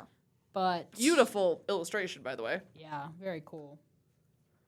There are at least 40 heads, which is terrifying. I feel like probably that's about the same for Hespera. Yeah. Hespera was around 40. But Hespera was old. This one's young. But as so often comes with youth, it's also confused. Mm-hmm. So when they get in trouble when like 5 or 6 of the Hydra heads fixate on Newel and Doren. But soon enough, when the skunk apes get involved, they're able to kind of draw it off in different directions. Yeah. Because it's really easily confused. Like the way the skunk ape that we meet, his name's Pagang. Yeah. He describes it. He says basically she is, how does it say? The Hydra is dangerous like a storm, mighty but not cunning. Like, she sprouts too many heads and loses too many others, and they're all individual. So this one maybe doesn't have a central head like Hespera did that can be easily targeted. Maybe that's why it's so confused. So yeah, they started talking to Pagang, and he agrees to take them to the swamp hag, Romilda. As long as they get rid of their yellow plastic oars and kayak. Yeah. That becomes relevant later. I love that gag. It's such a fun one. Funny. And I like Pagang. He's very, like, chill. No nonsense. He's very no nonsense. Yeah, but he's also just kind of like, yeah, I'll do that. And then, yeah, I'll take you back if you survive. It's like, okay, fair enough.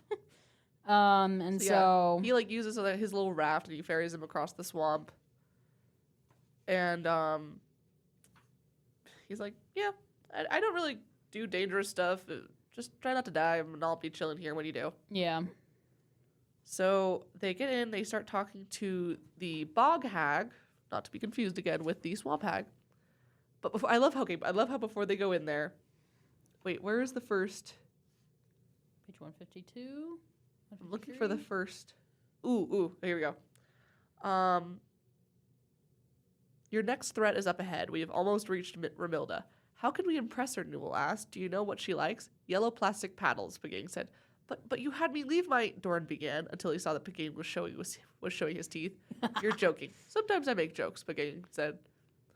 It's so funny. And then I love, like, 2 pages later. Well, first of all, they're like, will you please help us? Like, to the bog hag, to the bog hag. And then they're like, well, we need to find the listening doll. She's like, oh, yes, I know.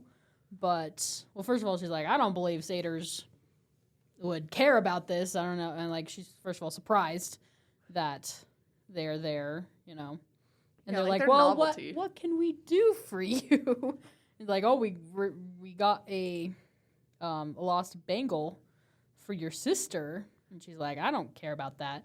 And then she says, only one item will do. A yellow plastic paddle. Newell stared at her in stunned silence. You were listening to us, Newell said. Don't spoil my joke, Romilda scolded. Of course I was listening. Do you think I get many chances to eavesdrop in a place like this? And then the fact that Doren immediately goes, I can go get it. Like, we left it behind because it didn't really, like, fit into the environment. She's like, I'll go get it. She's like, no. That was just a joke. But it's a funny joke. Mm-hmm. And this is where we have one of our first possible plot threads. Well, definitely. That could be followed in later. That will be followed later. Because has to be. They're trying to barter with food, and eventually she takes both of their sack lunches at their horror and expense because they're like absolutely like devastated by this. Them and food. And then she's like, okay, well. That is how we open. You are now able to open negotiations. Yeah. If I'm going to give you this info, I want a favor. Yeah. Basically, she's like, you will just have an IOU to me. Like, you'll be indebted to me. And I can call on you for anything. And the only thing I can't ask you to do is, like, hurt someone else. A crime. A crime.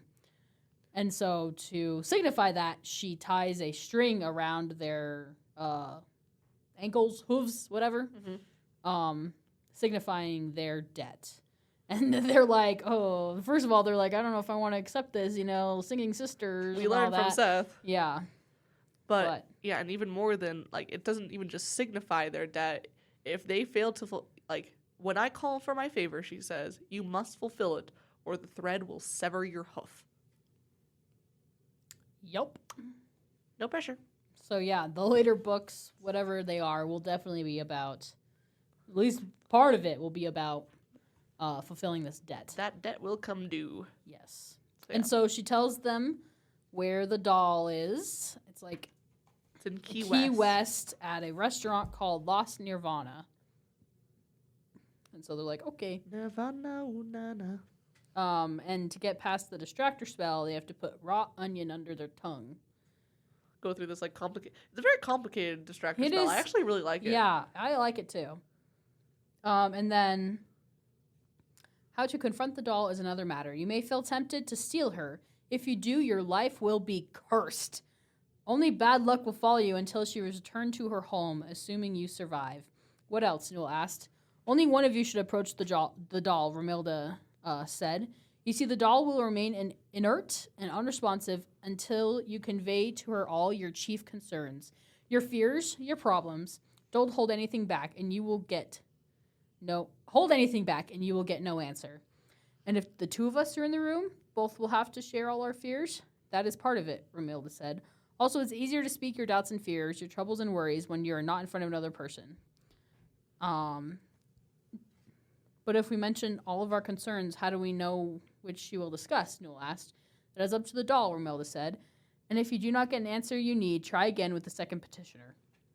And then that's all she says. She says, also, don't reveal the location to the listening doll. And they're like, oh, well, we have a few kids with us. And they're like, okay, fine. You can tell them, but no one else. Yeah. This is also when it's mentioned that there is a third sister. Who's dead. Who is dead. I feel like that could come back. Yeah. So now they go back to the hotel, and it's like around midnight. And Nox and Tess are just watching a movie on Nox's phone. And Tess is like, hey, see, I told you they'd be back today. And Nox is like, oh, I thought you guys would be gone for a few days before. Which, if this book was longer, they would have been. Yeah. Yeah. So. I love this. I love how, yes, this is their book, and so they do grow as people, but they still are themselves. Because, like, for example, all right, we'll have to leave early in the morning to get to Key West, which is where the restaurant is.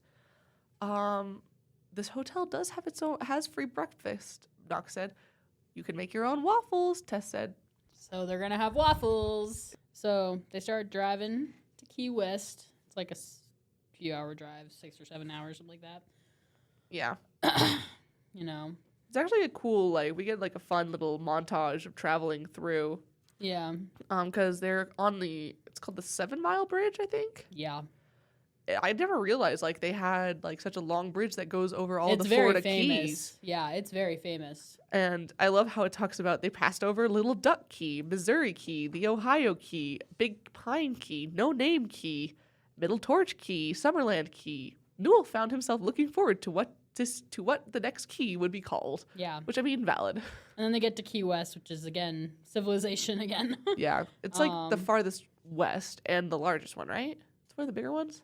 Yeah. Okay. It's where most people tend to live. Unless you're, I don't know. I mean, there are places that you can get in the Florida Keys that, like, you can only get to by boat and stuff like that. But this is, like, the main part by car. Yeah. All right, so they get to the restaurant, and I actually, like, the night before, they have a conversation about who's going to go and see the listening doll. And I find this interesting because we were talking at the beginning how Newell is kind of like the one who's been worrying about maturing, whereas Doren was the one who was kind of chill about it. But now we have this conversation during the night when they're like, who's going to go talk to the doll? And Doren kind of, like, insinuates that he doesn't want to be the one to do it. He's like, I have so many fears. I have a lot more, like, anxiety. He's like, I don't want to have to talk about, like, you feel like it'll take too long. I don't have to go into all of it. I feel like it will just take forever. There's always going to be something more. Whereas Newell, he's like,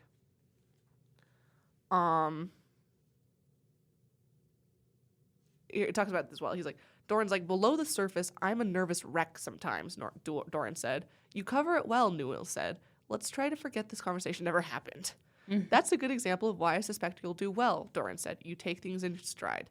Remove one worry from your list, Newell said. I'll talk to the doll.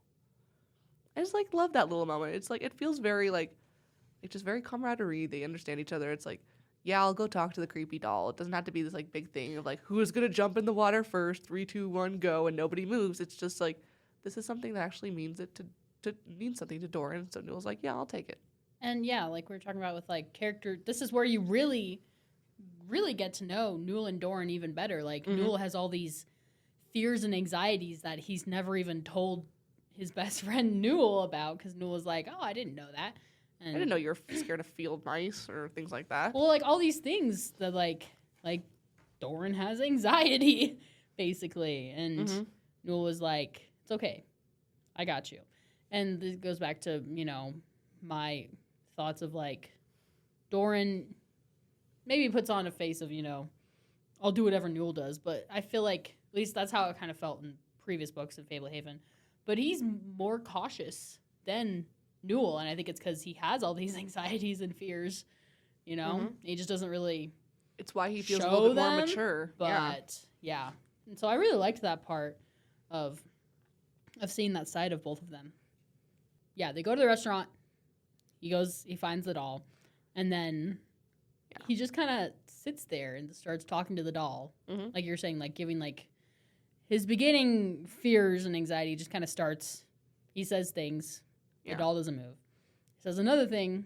The doll doesn't move. Yeah. And it's this kind of like reverse psychology therapy kind of crap that's going on. Of like it feels like it would be a therapist exercise. The doll doesn't speak until you say the thing that it wants you, like the deepest thing that it wants you to say. Like once you get to, like it says like all of your deepest fears and anxieties, and then like I imagine like there might be some that Newell leaves out, but it's a good little scene. Like I really like it. Yeah, the first thing he talks about, he's like, "Oh, I want to stop the Gorgon." Okay, that's enough. I guess I'm afraid of death. Like, we live for a really long time. I don't want to lose any of the time that's allotted to me. He's like, okay, still not going. I worry about nymphs sometimes. Like, they're fun to chase, but like, don't really want to get tied down. Seriously, giving 18-year-old vibes right there. Yeah. Let's see. Talking about, he gets into some annoyances. He's like, okay, Doren chooses fingernails, and I think it's gross. Yeah. I don't like it when I get a handful of popcorn that's not perfectly buttery. I feel like I don't like it when Doren keeps the cheese that pulls away from my slice when we're on eating the pizza. Yeah. But then I do the same thing, so I'm kind of a hypocrite. Yeah, and he's like, are these petty? I don't really know if these are really fears. And then he gets a little deeper. I guess I'm afraid to lose the Satyr games. I don't want to see Bear and Hoff get the better of us. I hate that they got a smartphone before us. I didn't like how cleverly they won the three-legged race. I wish I had come up with cartwheeling technique a long time ago. And then the doll's still not. And he's like, is this reaching you? Are you hearing me? Then I like this next one. Oh, I have a good one. I have been concerned lately that I've become less satirical, which is funny because that's like a word. Satire. Satire, like satirical. But like for him, he's like, oh, I'm worried that I'm becoming less of a satyr, satirical. Like, used to be wild and free, but now I have responsibilities. I never used to do anything heroic. I'm scared that I might be losing a key part of who I am. And then the last one, the deepest one. This is where it really... I sometimes wonder about what these changes could mean for me and Doren. I like what we have. Nothing beats a best friend. But what if that changes too? What if we drift apart, or he falls for a nymph and gets serious with her, or harm befalls him? The doll shifted and blinked. The notion made Newell jump. Thank you for sharing your fears with me, the doll said in a childlike female voice. I can no longer hear you, meaning it is your turn to listen. You're not creepy at all. Yeah, and then she talks about all these different things like, oh, you're transitioning into being more responsible, and things could change your relationship between you and your cousin. Relationships require all these things of this is where I was like, this is such therapy type stuff. Yeah, she drops some gems. Basically, yeah. Like relationships involve two participants. You can only control your part. There's always some risk of loss. You must decide if the risk is worth it. Right? Things about maturing, consequences to your actions. This next one, she kind of goes in reverse order. She first addresses the fear about the cousin, then she moves on to the Satyr games, and then I love the next one. The doll paused. Obviously, you found the right house and the right doll. Continues. Yeah. You may lose the Satyr games. I just love literally because he expressed am I talking to the right doll? And so she addresses it really quickly. And then she's basically golden rule. Apply the same rules for yourself as you expect for others. If stealing extra cheese from a neighboring pizza slice is acceptable for you, then have it be acceptable for Doren. Stop comparing yourselves to others and you will be happier. Yeah. Many fear being maimed. Some challenges are best met once they happen. Anticipating them brings unnecessary suffering. Death is a common fear, but death is simply the way you exit a state that was not meant to last forever. When you're in a reality where death is possible, remember that the reality is temporary, that the death is simply a transition. It is natural to miss those who go on ahead of you, but those you love are never truly lost. It only seems that way for a season. A committed relationship with a nymph would change the shape of your life. If you want that, be ready to accept their new responsibilities. If no nymph expresses interest, but you want to encourage the affection, consider listening to a nymph until you get a sense for who she is and what she wants. If you made her interested, offer her understanding and stability. I like that. And then the last one, you should always be careful around entities who can kill you or bind you to fates worse than death. Fates worse than death. Caution around such beings can benefit you, especially when threatened. The doll stretched its limbs, twisting its upper body first to the left, then to the right. Regarding the Gorgon, you should go speak to the Rag Lady in Salona. You can get there through the fairy realm. She makes daily visits to Grummel's well outside of Lustra. Find her there just before sunrise. Her true name is Nadia. She will take an interest in your problem with the Gorgon, and she has the capacity to help. The doll went still. Is that all? Anything else?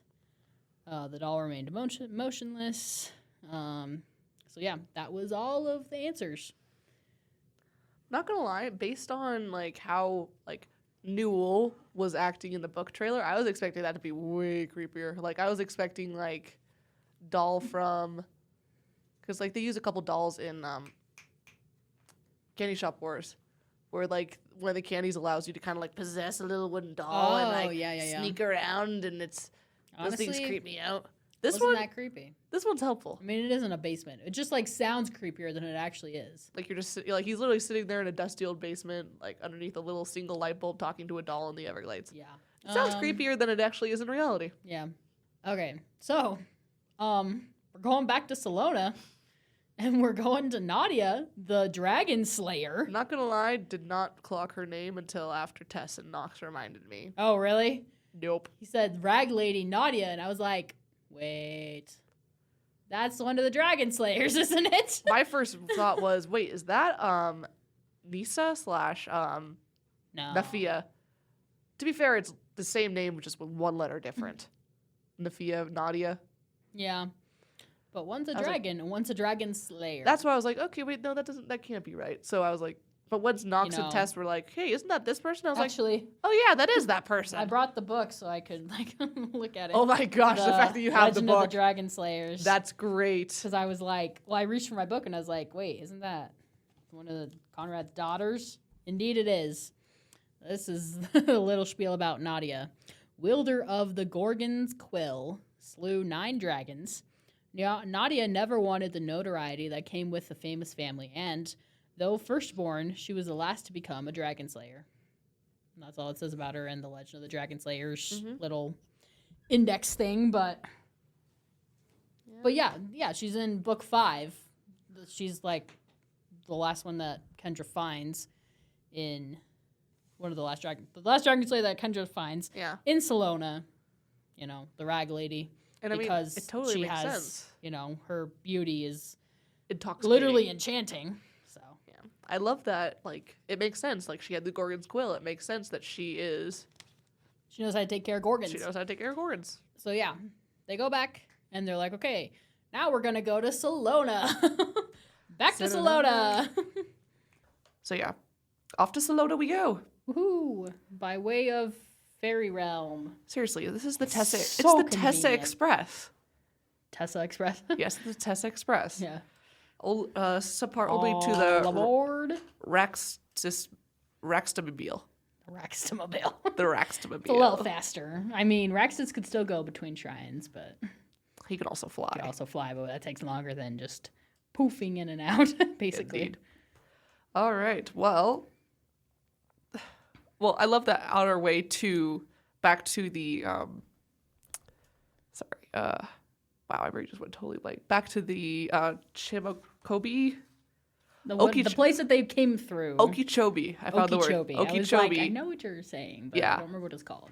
I got all the I got all the consonants and the vowels right. They were just in the wrong spots. But yeah, on the way back, they mentioned how they had to stop for dessert. And was it chocolate-covered key lime pie? I think so. That sounds heavenly right now.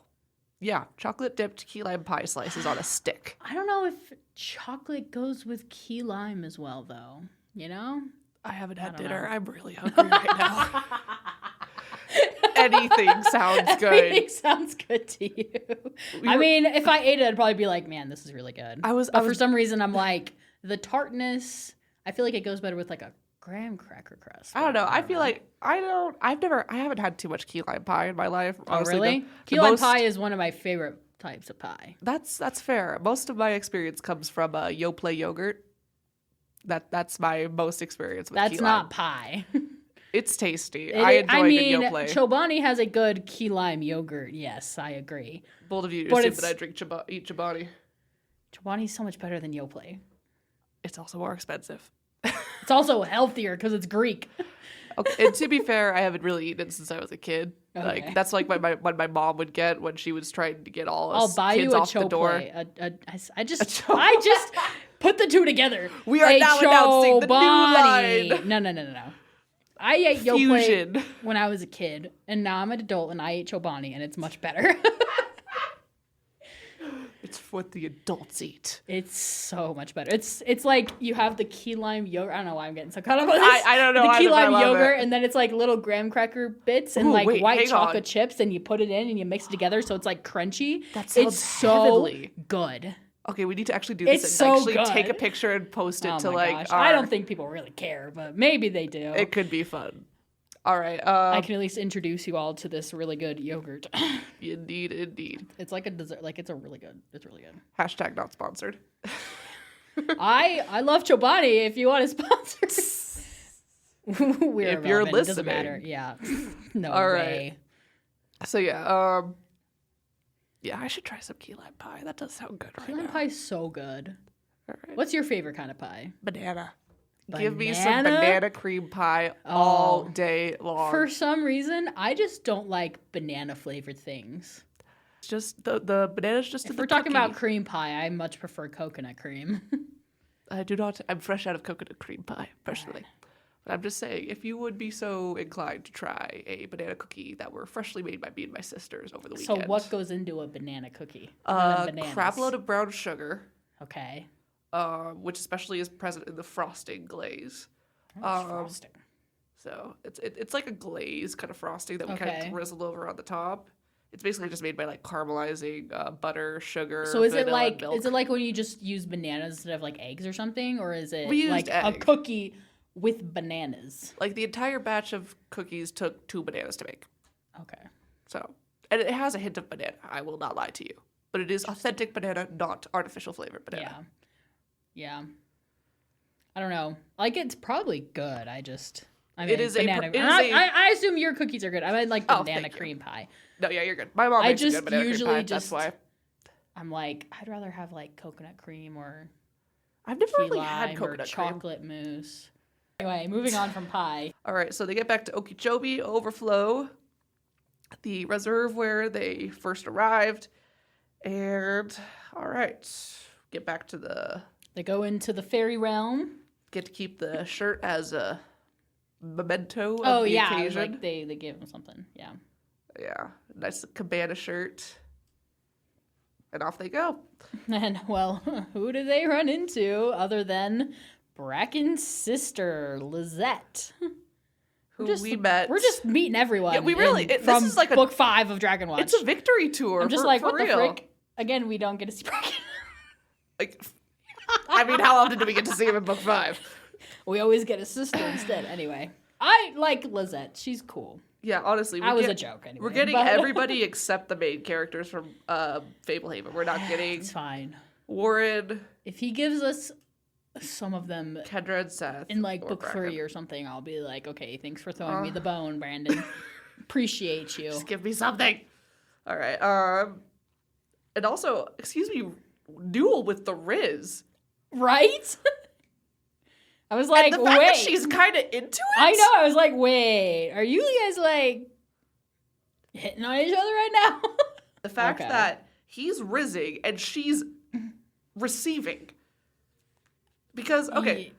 Beautiful unicorn, I guess. I don't know. I guess. But doesn't he have a crush on like a nymph? I thought that was Doren. Is that Doren? Maybe it's Doren. Okay, I think you're right. It probably is Doren. Wasn't her name like hey, Safrina or Newel, something? shoot your shot. I mean, he was just talking aim about... for the stars. Why not? Yeah, he was just talking about how he was, like, nervous about getting tied down by any one nymph. I mean, if you're gonna shoot for one, better shoot for the unicorn. Might as well. Yeah, so... Save the day, get some attention. I love this introduction. An actual unicorn in human form. The gorgeous woman turned to Newel. I believe we met in Salona. Newel tilted his head. How could he have forgotten such a glorious person? Bracken's sister, Doren muttered. Oh, Newel said, finally making the connection. The last time we met, I was recovering from an injury. You were dressed for battle, and your hair was, I don't know, different. I guess that's probably when he was stabbed by the unforgiving blade. It was when he trying not to bleed out. Yeah, which, I mean, valid. Yeah. It's a very important, I like that she actually, before anything else, she's impressed with him, how he humbled the other satyr from the previous visit. I like that. And she's like, he needed a little humbling. Like, she's like, I would, like, because what she comes to do is, like, formally apologize because he was a representative of the fairy realm. Yeah. And so, like, I just love that she was just like, I would like to apologize. I appreciated how you handled the situation. Mm-hmm. Which is not what I was expecting, but okay. Go for it. Cool. But yeah. So Newel. All right. So then they take the Tess Express. Slash the... to Salona. Lizette Lamborghini. Okay. I mean, she does... We're reaching here. Well, I mean, she transforms into her unicorn form and lets Nox and Tess ride her. It's true. Like, I'm trying to put this into the context of the fact that she's literally royalty as in the daughter of the fairy queen. She lets a lot of people, like, get on, like, like, I guess. Kendra rides around on her all the time. I mean, it's faster. I think it just really speaks to her humility. Not even just the humility, but just, like, the status of Kendra and everyone associated with. That's what I see it as. Okay. Not just Lizette's humility, but also just...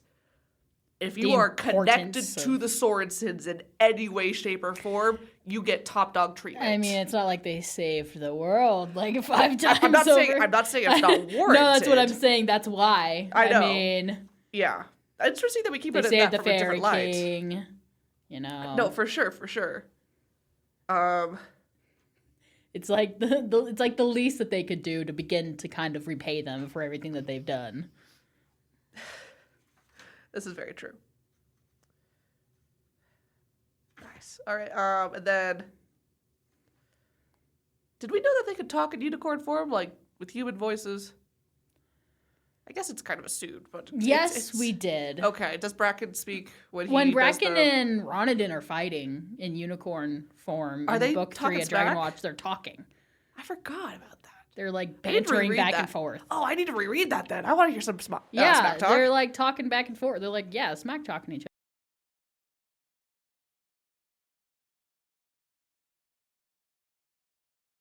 other. All right.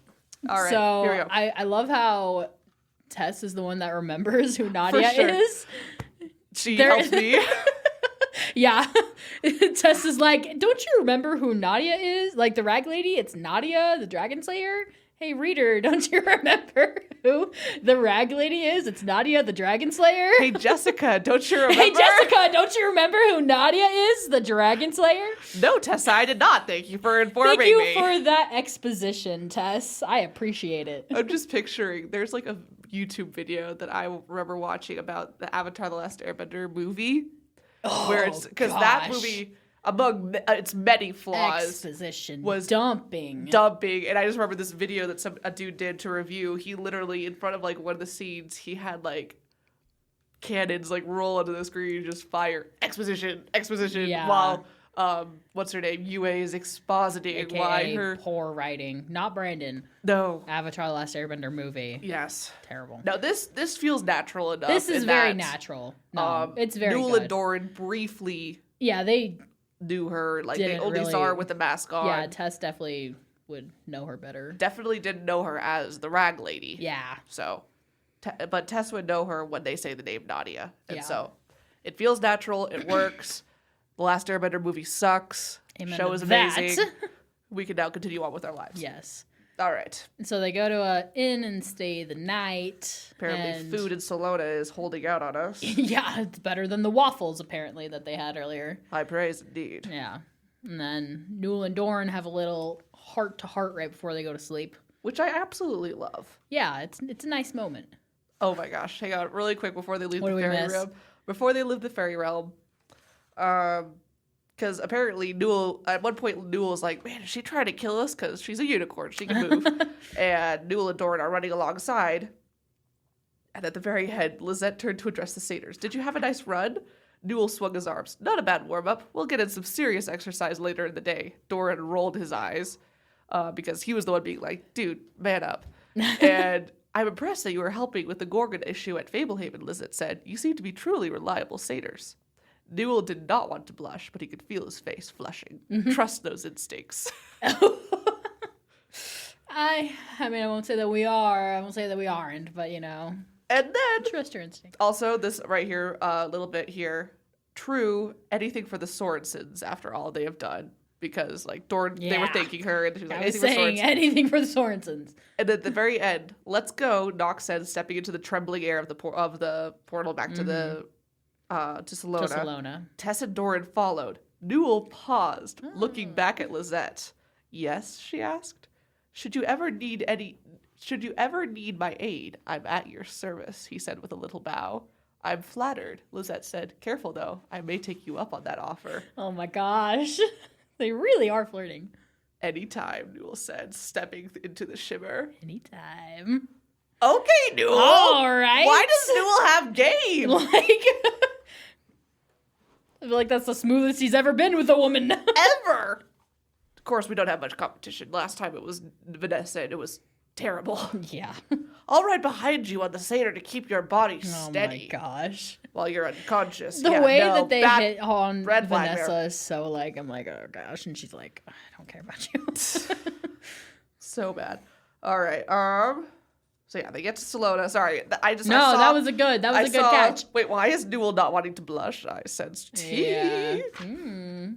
All right. So yeah, now to the bro talk, Yeah. which I love.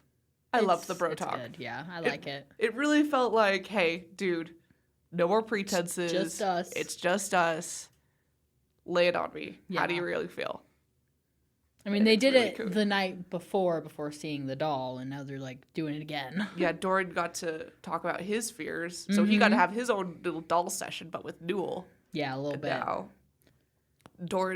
Newell gets to kind of repay the favor and just be like, it was kind of unsettling. But also therapeutic. I love how Doran asks, like, was it like, are you okay? Like, how was it? Yeah. Like the fact that Doran's he probably specifically been says, thinking about it. how was it really? Yeah. Those are the exact words, and I love that. He's probably thinking, what would it have been like if I had actually gone? Yeah. Like, talks about, was it hard to get her to talk? Newell's like, yeah, I had to go a lot deeper than I thought. Yeah. And then the main one that Newell mentions, because he doesn't mention, because one of the main He doesn't ones mention Doran thing.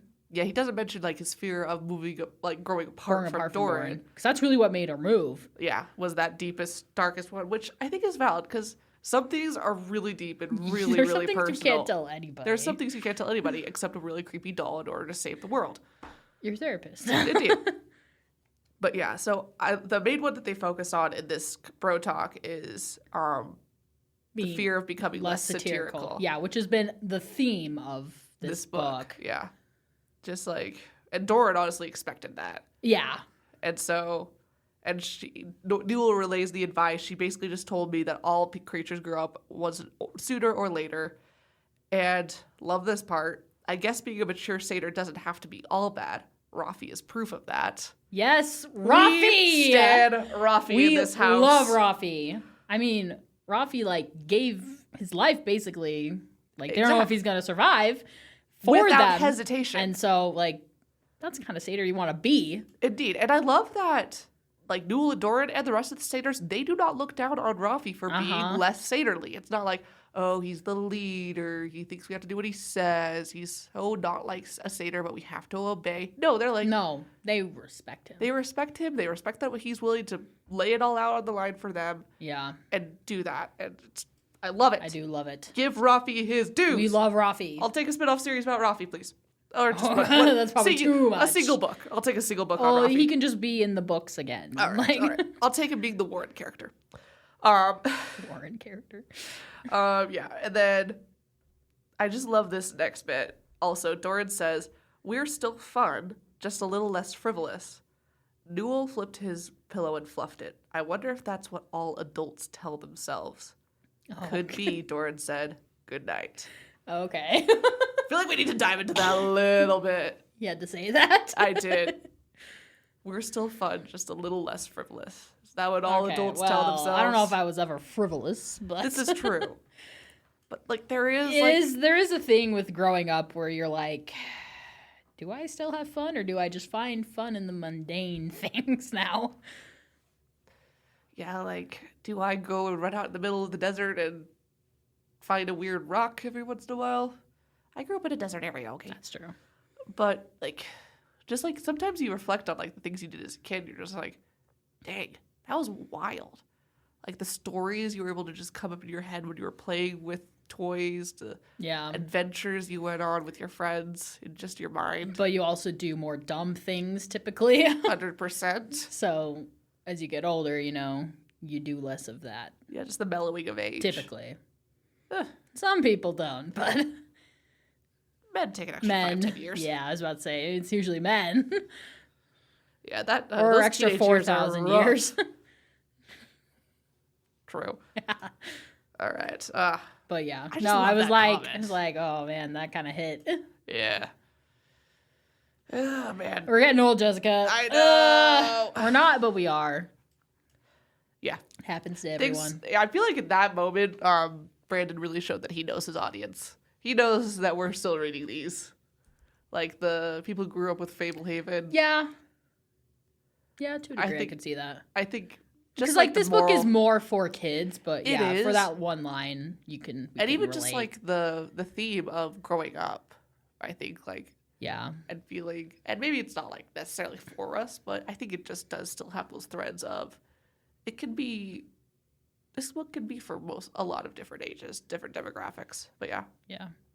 All right, so moving on, we're heading off to the well. Rag Lady / Nadia, aka Nadia. I love how they had to get up extra early, and Knox is just complaining about it. I mean, of course he is. He's a teenager. It's just, it's in character. I can appreciate it in character moments. Hey, he's probably the same age as your students, so. Jessica just like put her face in her hand. Are you trying to give me trauma right now? Hey, he is. He is, but he's like a 7th, 8th grader somewhere around there. You're totally right. You know what? He's the age of your students. That is exactly the vibe. Remind me why do I have to fill out this worksheet? Why do I have to do these notes? Because I freaking told you to. Now just shut up and do it.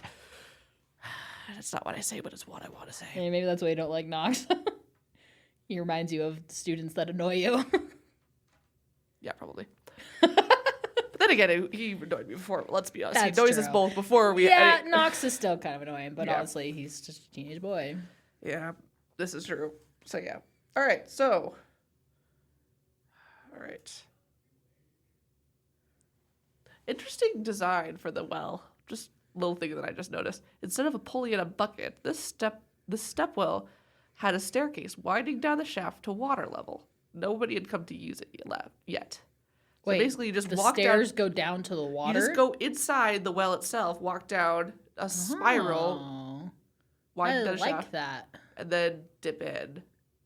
I just feel like I'd be kind of worried, like, to drink that water if, like, the water gets any higher, and then any of, like, the dirt people tracked in with their shoes. But it's like a magical place. It's like, it's the fair folk. That's fair. They're perfect. Yeah. Also, just slight thing. Vocab is a little fun thing. He calls it an amphora. Amphora? Amphora? I don't know what that word is. It's basically it's like this kind of jug with like a narrower spout that widens and then two handles. Okay. It's like a terracotta amphora. Amphora. I'm trying to think of where I've ever like. There's another place I've seen that word with regularity. Was it when you were teaching about the Native American tribes? It's possible, but Feels like a thing they would have pottery. You know? I feel like it's Greek. Like it sounds Greek. All right, so Nadia comes through, with her jug, and Nadia's like, I don't want to talk to you. Basically, he's like, don't look at me. You know. Yeah. Until she's like all wrapped up in rags. She knows face is covered. who they are. She sees Tess, and then I don't know why Tess seems like a little. How old is Tess? Is she like 10? I think so. I don't know. She just talks a little more 8, maturely here. 10. I don't know. Just the way she says. Tess has always been a little more mature. Yeah, it's just the way she says, "Good memory, Nadia. We were all in Fairview with you." Just feels That is kind of older. I don't know. How did she say it? Is that you, Tess? The woman asked. Good memory, Nadia, Tess said. We were all in Fairview with you. We were all in Fairview with you. Yeah. Okay. Call me the Ragley while we're in public. Keep my identity a secret. It honestly feels like somebody hiding from the paparazzi. Kind of. Yeah. All right, so interesting little bit of lore dump here. Because as we talked about earlier, Nadia is the Dragon Slayer with the Gorgon's quill. Mm-hmm. And so that gives her a connection to Gorgons. She has a lot more knowledge about them. Yes, than the average Joe Schmo. Yes. And so she actually is very wary initially. That she's like, wait, how did you know that I have I know stuff about Gorgons? Mm-hmm. They're like, oh, the listening knowledge. She's like, oh, okay, we're good. Because she does not want this getting out. Mm-hmm. Like this, she's like, this is valuable information. If this gets out, like, there goes our ace in the hole, basically. Yeah. Like, this is the secret weapon, and it's only effective as long as it's secret. So basically what happens is, because of her connection to the Gorgon's quill infused with magic, she can help restore, because Gorgons are fallen sirens. She can restore Gorgons from their fallen state to their original light side state. Through her tears. Through her tears. That is so cool. That's crazy. Especially because, like how often have we seen fairies been restored from imp form? Once. And it was through blood. It was through blood. Milk. And tears. And tears. Fairy queens and Kendras. Interesting. So, with in blood, some milk, way, and tears are very powerful for helping fallen magical creatures for some reason. I don't know. I feel like just tears in general have very potent. Well, where else are there tears? I'm just thinking. I think there are some. Fox the Phoenix. Fox the Phoenix. Yeah, Phoenix. However the frick you say it. And then I think siren tears have something, or at least mermaid tears. Well, I have mean, some significance it is a fallen siren. Is a Gorgon. Yeah, but I feel like which is a really general, cool sailor lore that mythology. I really like. Yeah, for sure. I think we talked about that earlier in this episode. Yeah, just like the I connection really sirens. like that. It's very cool. Yeah, because I talked about like Makes the sea, sense. Poseidon. Yeah, loved that. But yeah. So yeah, basically Nadia's like, I don't want to get involved, but I will give you some of my tears, and you can give it to the Gorgon, basically. And what they do is they're like, okay, we're gonna label this as ambrosia. Just, which I can't help but picture as a little brownie square. Thank you, Percy Jackson. I almost said nectar because I was thinking ambrosia's food, nectar is drink. But yeah. Of course, they have to get through. We can't get through this without some shameless flirting, which is a lot less smooth right now. Come on, Newell. We saw you had a game with Lizette. Pick it up. Well, I think he actually likes Lizette. This is true. This is just, I don't know. The word is. I just Newell's like, I want to take a peek. Himself. That wouldn't be safe, Tess said. Men fall madly in love with her. That's the kind of a danger I most enjoy, Newell said. I'm going to keep trying. What satyrs lack in charisma, we make up for with persistence. Oh, we know that already. Yeah, we're back to regularly scheduled programming. Yeah. All right. See, this is their satyrliness, not their real feelings. Yeah. I think it's also just pure curiosity. I mean, it makes sense why he and Pandora's Seth box. it's why he and Seth got along so well. The curiosity, like, what happens if I untie a knot? What happens if I go out in the woods? Yeah. Stuff like that. Curiosity. So yeah, basically Nadia's like, They're I'm not going to goats, come not and help cats. you. I'm also not going to let you look at me, but here are my tears. You can go now cure the Gorgon. Honestly, I was not expecting anything like this. Not at all. I kind of thought they were going to kill the Gorgon. Totally. Or something, or like transport her away or something like that. I did not think that they were gonna like cure her. Yeah. Or have a way to cure her. Cool twist. Yeah. I also just love this. After I met my first Gorgon, this is Nadia speaking, I wept for her fate. This creature that used to beguile others with her beauty now tortured them with her hideous nature. Two sides of the same coin. Hmm. And I don't know. I'm just thinking quote. of, and that's when like they kind of figure like a wise woman is with her, notices her tears look sparkly or something, and tests them. But I just love this little thing here where it's just like, like tears are like the incarnation of grief, which is love enduring. Like quoting Vision here in Marvel, like what is grief but love enduring? From WandaVision, which is such a That's a good quote. fire quote. It's very deep. What is grief but love enduring? So good. But I just love that here, like, tears are, like, the manifestation of grief frequently, or pain, or Yeah.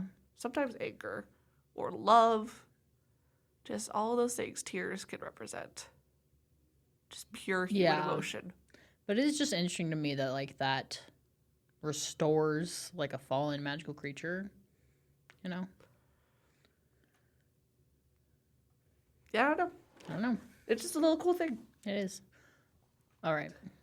So now they've got the cure, but they don't know if when they cure the Gorgon, if it will bring everyone back. Because she says it doesn't.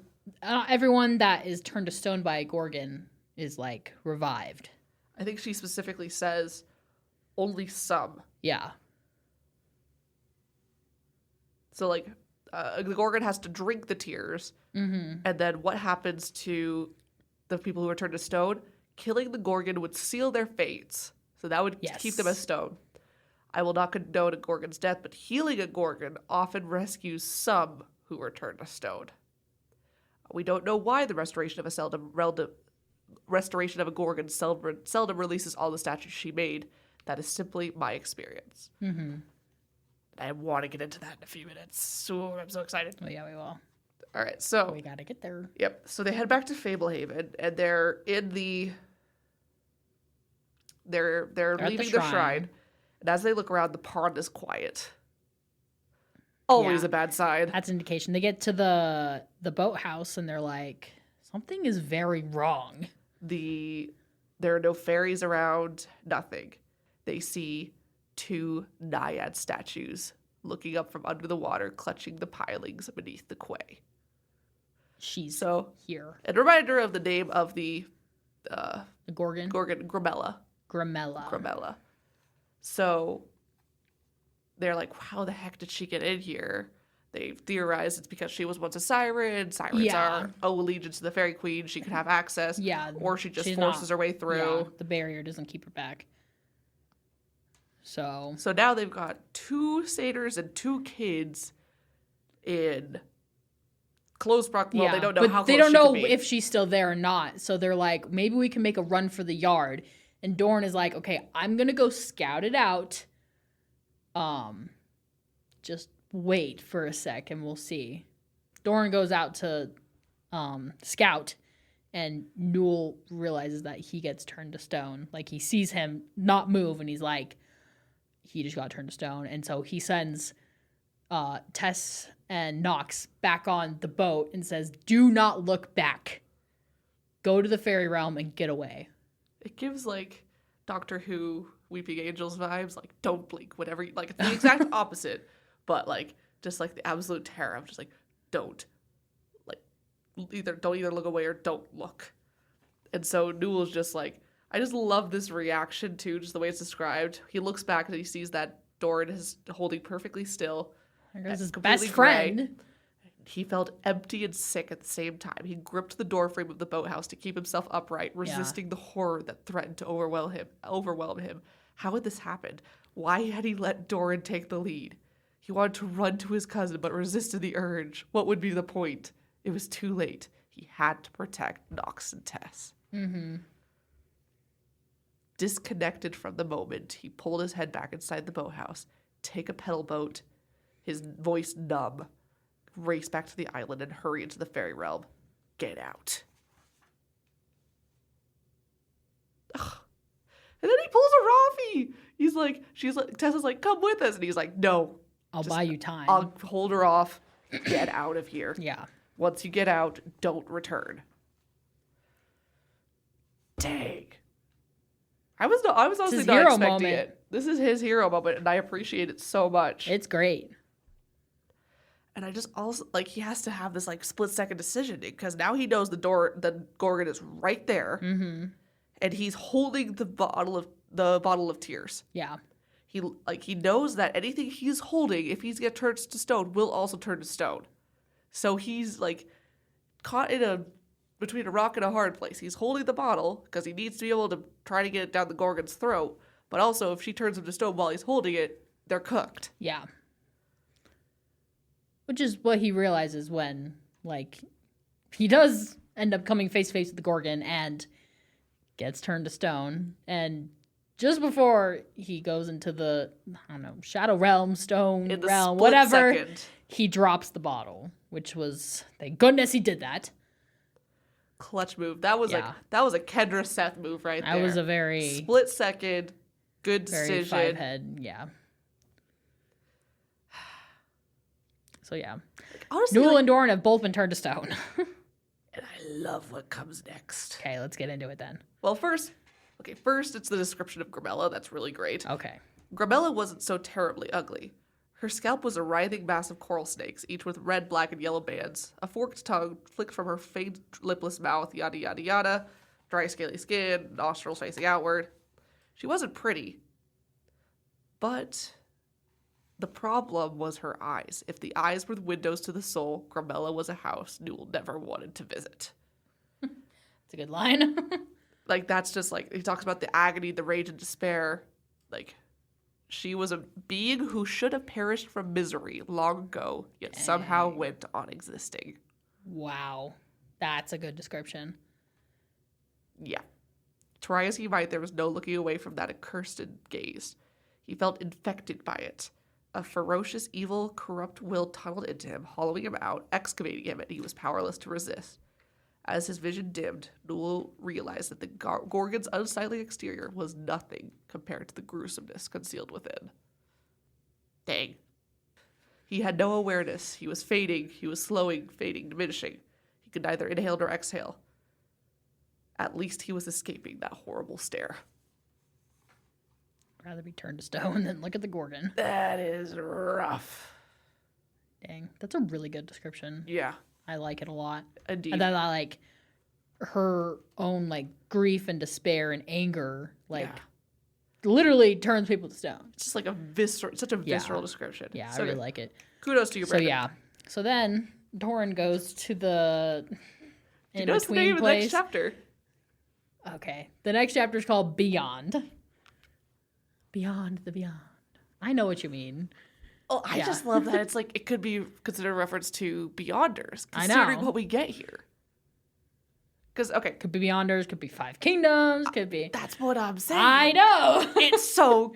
Okay, here we go. Well, first of all, let's talk about the place. Yes, let's talk about the place. Before we get into the philosophizing of connections. Yeah. It gives the vibes of, It makes me think of when Harry dies and goes to King's Cross Station. That's what I was going to say first. And I was also going to say the Wood Between Worlds. The Wood Between Worlds. Narnia. Except they're not dead, but yeah. Or the barn. The last battle. Yes, that barn. Yes. The little stable. Yes.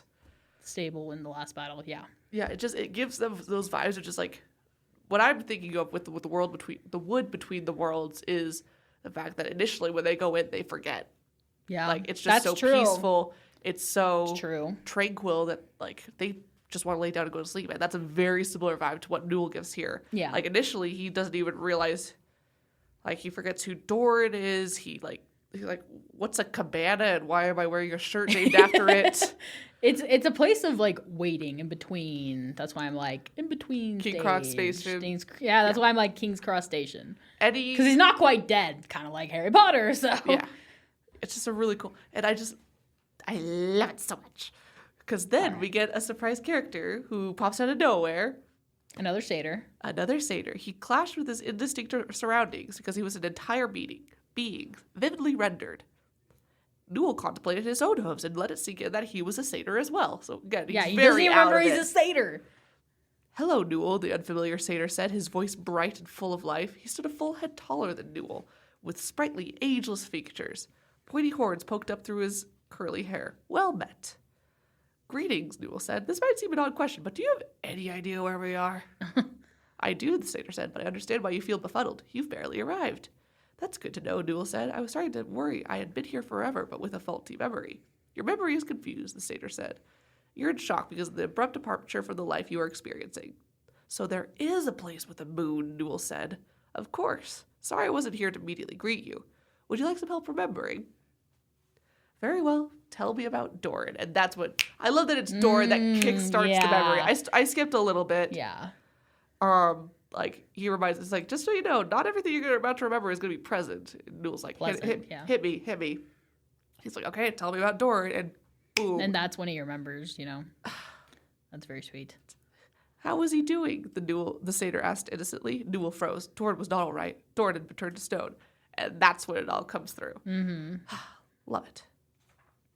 And then we learn that the satyr that greeted him was none other than Pan, which is a crazy lore drop to me. And also, hang on, it's is this where satyrs go when they get turned to stone, like this like immortal waiting place? Yeah, it's where the immortal part of you went. The satyr said. Where are we? Elysium? Valhalla? The satyr laughed. No way. Those places are amazing. This is sort of a waiting area. A place to exist if your body no longer operates but isn't fully dead. In between. It is literally King's Cross Station. Yeah. But yeah, it's freaking Pan.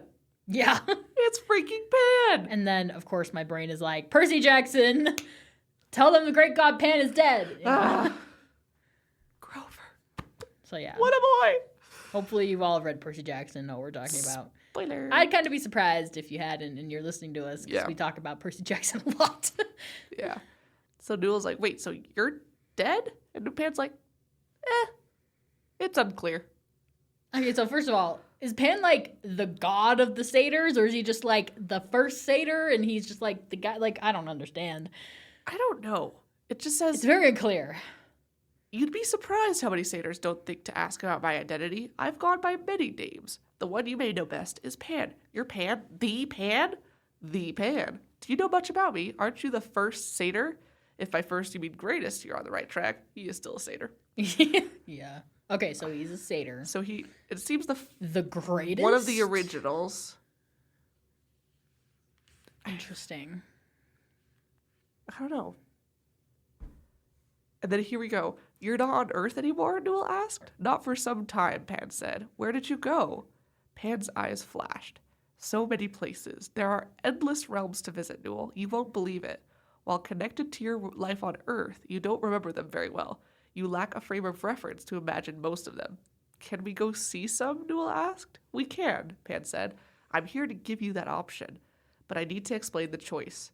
As a statue created by the malice of a Gorgon, you're not utterly dead. You could be brought back. It doesn't happen often, but there is a chance. But in order to return to Earth, you must stay connected to your life. If you move on to other places, the connection will be severed, and you can no longer return to your Earth life, whether or not the spell is broken. Okay, so this is telling us that the people who are restored after a Gorgon turns them to stone are the ones that choose to come back. Choose to stay connected. Yeah, choose to come back to their bodies. And I just love the levity that gives to the departed. At least with the Gorgons, in the sense of the Gorgons. Like, what do you mean by levity it gives to the departed? That sounds like very... I know. What do you mean? I know. It was just like... I don't know. It just feels like it's their choice. It's not as much as a tragedy. It's them choosing to move on. Yeah, I see what you mean. It gives like peace to the grief, I guess. Yeah. Like if Verl didn't come back, I would be like, well, he chose to move on. Mm-hmm. It's like the thing is that they don't remember this place after they go back. This is true, though, and we'll talk about that. But it's just like in this moment, it's just like in the moment, it gives them comfort. It does, which is very good. All right, and also it just makes me think that connected to Five Kingdoms and Beyond. Yeah. Okay, well let's finish talking about this place, and then we'll get into that. So basically, like Pan is like, well, you can either stay here, and it will feel like time doesn't pass at all, basically, until you maybe are restored, or you can choose to come with me, lose your connection to your body, and we can go to all these amazing places and worlds, basically, is what he's saying. Yeah. But then Newell asks the clincher, why do some wait for a return to Earth if there are so many better realms? It depends on what you mean by better, Pan said. Are there realities that are more joyful, more peaceful, dimensions with more variety? Absolutely. But few worlds are better classrooms than Earth. If you want high stakes, rich drama, intense living, it is hard to beat Earth. Certain lessons can be learned on Earth that are hard to master elsewhere. Some individuals want to go back to Earth out of camaraderie, to continue the experience with loved ones. Others wish to finish tasks they left undone. I love that. That's really so good. much. Yeah. So ultimately, Newell is like, I choose to stay connected to my body. And why does he do that? Because there's a specific reason. Because of Doren. Because of Doren, of course. And he's like, okay, Pan, will you come back to me in like 100 years? And he's like, yes. I can do that. It won't feel like that to you. It'll feel like basically no time passed at all. But yes, if you're still here in 100 years, I will come back. Yeah, and the reason he does that is that he believes that Doren would also wait. Mm-hmm. He's like, I feel it in my hooves. Doran's still waiting, so I'm going to wait too. Because Pan can't tell him. Yeah. And also... I can tell no story but your own, dear one. It's literally Narnia. Aslan. Newell thought about Doran. He considered other friends who were satyrs, and his human friends, and a few dryads, and a certain unicorn. Okay, yeah, that's like confirmation Bro that he has a crush so on hard. Lizette. Okay, moving on. Sorry, I just had to anyway, point that out. Earphone warning. He pondered Doritos, television shows, treasure hunts, and fine dining. Oh, he thought about a smartphone he had earned but not yet claimed. And then his thoughts circled back to his cousin. Begins and ends with Doran. Yeah. There's other stuff He had to in go there. back to the other satyrly stuff. There's food other stuff in there. And, Women. whatever, but... Women. The most important thing, women. Women. But yeah, the most important thing is his relationship with Doran, which is very sweet. Yeah. Okay. And then, boom, we're back. Boom, back. Forgot what happened. It was a nice dream. All right. So do you want to talk about the place? Yes. Okay, let's get into it. We need to theorize. There's a lot. we got to theorize on this one. Okay. So immediately I'm like, what's the place in book 4 where it's like the dead people place? The Shadowlands. Is it Shadowlands? Or the Shadelands? You've read it more. It's your favorite series. I know. I'm trying to remember what exactly it's called. I'm asking you. I know you are. And I want to say it's either the Shadowland. I think it's the Shadowlands. Aren't they called Shadows? I thought it might be Shades. Shade sounds too dark, though. You're right. They're called Echoes. It's the Echolands. Echolands. You're I was totally like, that sounds right. too dark. You're Shadowlands. Totally right. They're Echoes. They are Echoes. Which is such a better word. Yeah, Echolands. Echolands. An echo of your life. Okay. I was thinking about have you ever watched the Lion King musical or at least listened to it? There's a song called Shadowlands that Nala sings when she's leaving towards. I went and saw it. Looking for Simba, but not looking for Simba because she's dead. Anyway. But yeah, so that's why I was thinking Shadowlands. But Echolands, you're totally right. Echolands, yeah. Is this the Echolands? Is it the satyr version of the Echolands? Is this the Echolands of Is it Earth? The Toravor version? Well, no, it can't be the Echolands because that's where they're actually dead. But this is okay. So yes, it's almost like the Echolands, but like not quite because the people that go to the Echolands are dead, except for the ones who, use shaping to cross over temporarily. I'm trying to think. What did they call it when people followed the home song? Because I think they called it the going into the beyond. I think so. It's like... So I think this is the beyond. It's like right before the beyond. Maybe it's like he's in like the river.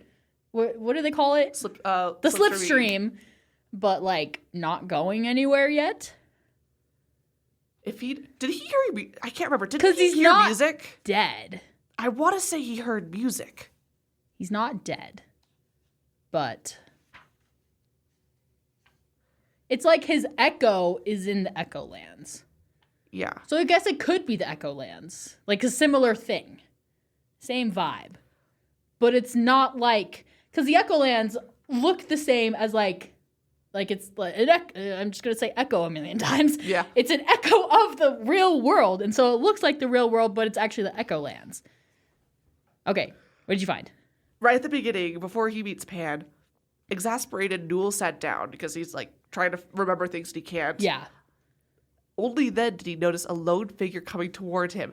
A melody drifted to him, played on pipes. The lively tune seemed both familiar and brand new. That sounds like the home song to me. Okay, well. Because I know... Continuity, man. I think it's continuity. I remembered seeing that when I first read it, and I was like, I swear it meant reference the home song.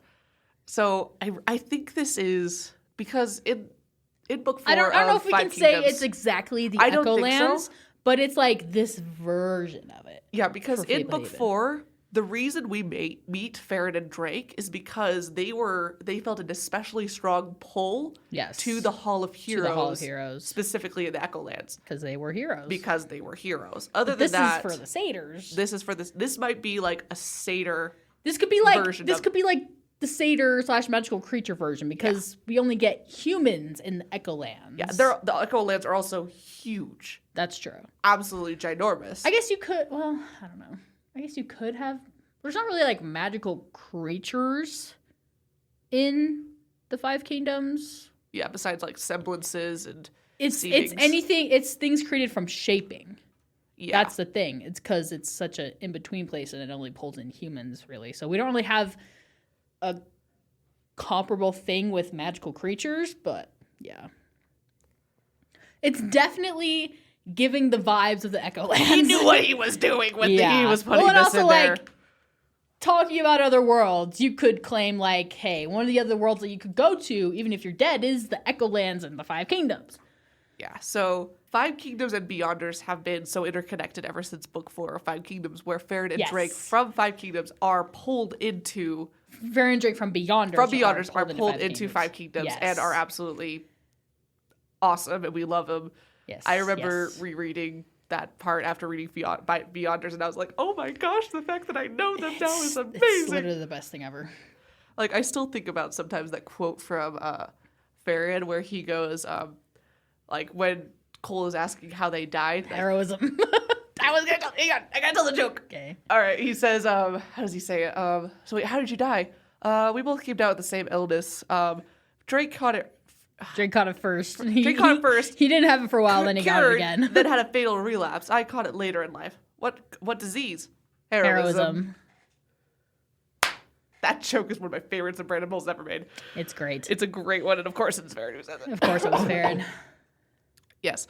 I love Farron. But yeah, that song, like maybe it's a different stop on the way to the same place, like that. And maybe it's not necessarily satyr related, but it's just all Gorgons. Well, and like Gorgons. I think it is more satyr related. Well, it could be that, but it's also satyr related because like the pipes, Pan's pipes, Well, I also would say like pipes. Maybe, so, for example, the Naiads heard a different song.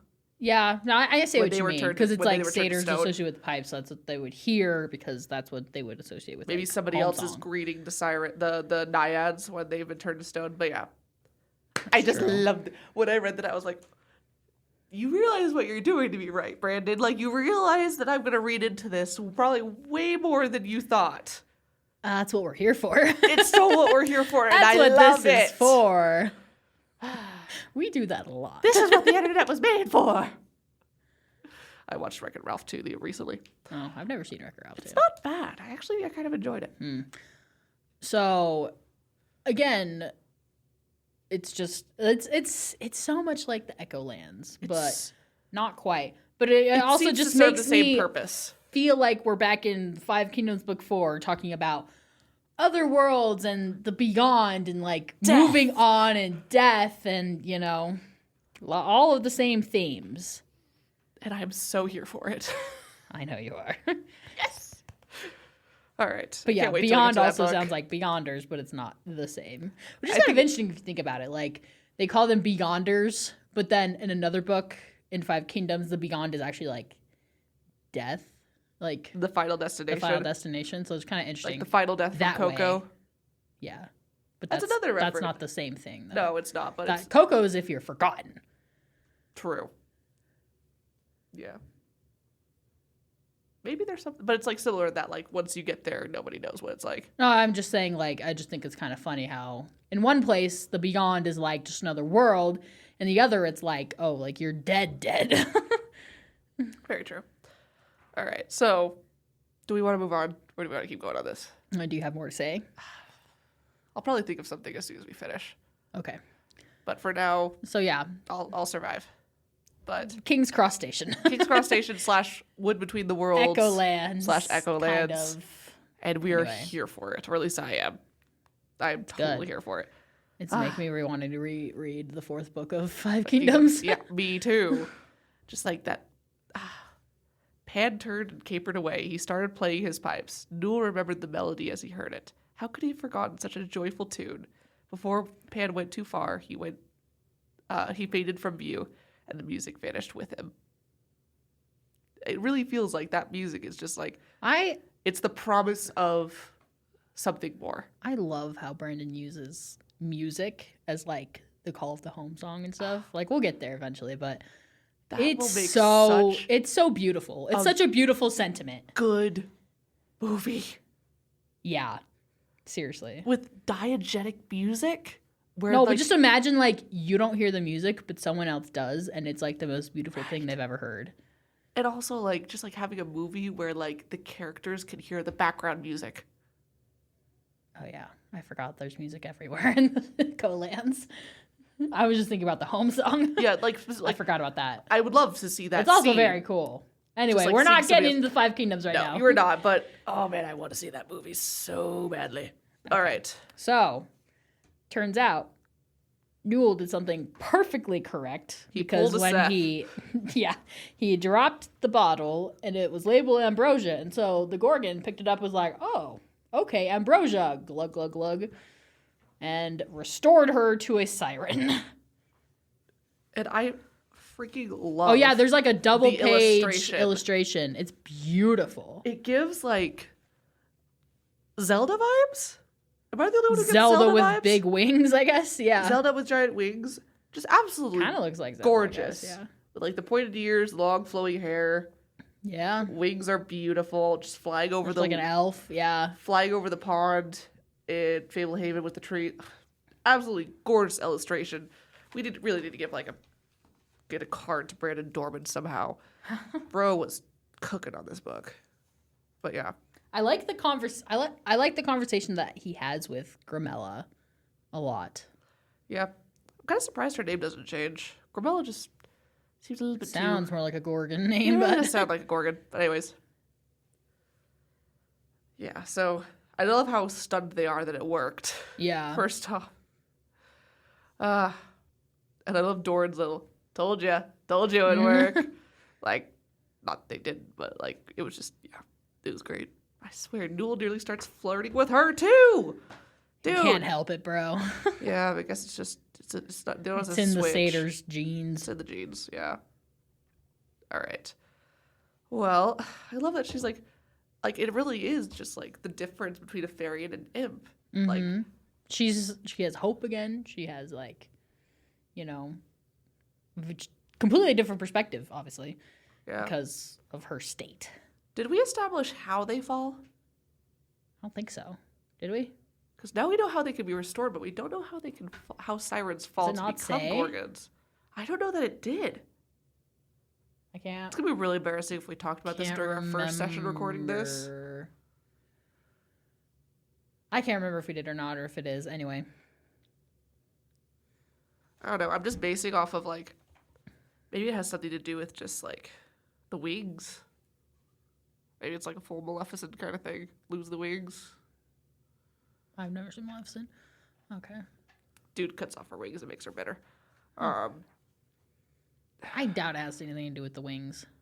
I don't know. It just seems like something that's like, well, I mean, fairies lose their wings when they become imps. But you don't think of a siren having wings, really. True. That's not like their most important thing. Yeah, I guess it really just depends on like the mythology. Some have them as birds, some have them as fish. They also, fun fact, she's like, so wait, how did you fix me? Like, because we tricked you. It was just labeled ambrosia. Yeah. Like, she doesn't know what was on it. And she's like, they're just like, secret ingredients. Yeah. And she's like, we're not allowed to disclose the recipe. I wonder how long it is before she sends another Gorgon their way to be like, hey, fix her too. It's true. Right. About 8 minutes is how long they were petrified. And yeah, not long at all. yeah. Nox and Tessa got away, actually. Like, they they did. Good for them. Like, she shrieked at them, tried to get their attention. Yeah, they did not. Nope. They listened. Good for them. Good job. Seth could never. I mean, earlier Seth could never. This is true. You liked the look of that unicorn, but that siren was my version of heaven, Doren said. So he's crushing on Grimella. Really? Newell asked. She turned you to stone just a few minutes ago. I would let her do it again if it led to another conversation, Doren said. Oh my gosh. Wow. All right. Turned me to stone once, shame on you. Turned me to stone twice, shame on me. Maybe it's a broken heart of a siren? Maybe. Yeah. I would really be curious to know. I really can't remember. Because leaving the water for naiads. It might say later, so let's keep going. Yeah. All right. We'll find out before long. For now, let's go claim our smartphones. Oh, yeah. Priorities. Always solid. All right, so... This is the last chapter where they're having the dinner, right? Yes. Okay. I like that it's, like, the end of the games and they're having this, like, feast, and it's because, well, not just because of the games, because also they saved everyone from the Gorgon, so Grandpa's like, as a token of my gratitude, we're also going to have this big dinner and recognize it. And I love how even during the dinner, Newell's got his phone underneath the table, scrolling through memes. He's already got a dopamine addiction. But when Rafi stands up, that phone Puts turns it away. off. Good job, Our bro Newell. demands respect. Good. We love it. And so, man, I love it. Yeah, Rafi and Verl both came back, and we find out that Bear and Hoff were also turned to stone when they went to investigate. Yeah. However, we did lose a few. Yes. So 2 satyrs, Albion and Sidwell, did not survive the ordeal. So just confirmation here, it's still kind of seen as like, oh, they died. Like, yeah, they don't remember. They do not remember the time that in it was between. their choice. Yeah. And so, they did not survive. Their statues will be kept in places of honor. Here. It's kind of a sick tomb, though. Yeah. Honestly, though. Others perished as well, Rafi said. The Naiad Mia. Interesting, a Naiad choosing to move on. Yeah, that is interesting. I wonder if they're less Naiad in the in-between place. Yeah. 3 goblins, a fairy, and this one kind of makes me sad. The Minotaur Fenlock, the one that was shaved at the beginning. Oh, yeah. I can kind of see him saying, like, I'm not going back. I'm not going back after this embarrassment. He's like, I'm too embarrassed. Which makes me kind of sad. Yeah, but it was his choice, though. They honor those who are fallen. So the Minotaur Fenlock, the fairy, the 3 goblins, and the Naiad Mia. Again, interesting that. Yeah. So, and then they give time for Stan to make his report. And because they need to know how in the hey this did Grimella get loose? Super interesting. And, well, who was it? Baird and Hoff. It was actually their fault. So they wanted smartphones so bad that they were on the edges of the preserve and they met a certain someone. Woman. Daphne. Is she like a woman? Is she like a magical creature? I can't really remember. I think she's just a person. She's just a person? Okay. They start talking to her. And in exchange for her giving them smartphones, they let her on the preserve. They do something to help her get Grimella out. What do they do exactly? I can't remember. All right. We found an outsider named Daphne who was willing to help us. She agreed to get us smartphones and access to electricity if we would help her secretly explore the preserve. Okay, so she claimed to be an enthusiast of magical creatures and wanted to take pictures of fairies and goblins. So they somehow get her on the preserve. Which is How does that work? With both the distractor spell and the treaty. Is the treaty different when they restored Fablehaven after the 5th book? That's possible. Maybe it doesn't have a treaty anymore. Yeah, or maybe it's just like powerful magic because she has a support. She has what's the word? Not a donor, sponsor. She has a sponsor known as the Cult of Stheno. Yeah, they're trying to like get all of the Gorgons out of any prison that they're in. Devoted to free incarcerated Gorgons, regardless of the consequences. Man, every group has its own, like, release Wax. the magic creatures, release the demons, release the dragons, release the Gorgons. And of course, Daphne was Verl's latest infatuation. Yes. So when he was going off to meet Daphne during the last bit of the Satyr games, It's when she was getting Grimella out. It's when she was getting Grimella out, which is why he was one of the first victims. Yes. And of course, Stan goes on his... No electronics, no outside human influence, basically. His TED Talk. How often have I warned you that regular humans do not know about these preserves? Yes. If they are not invited guests, humans do not belong here and should be treated with great suspicion. Any unexpected human activity at Fablehaven must be reported to who? You. Everyone.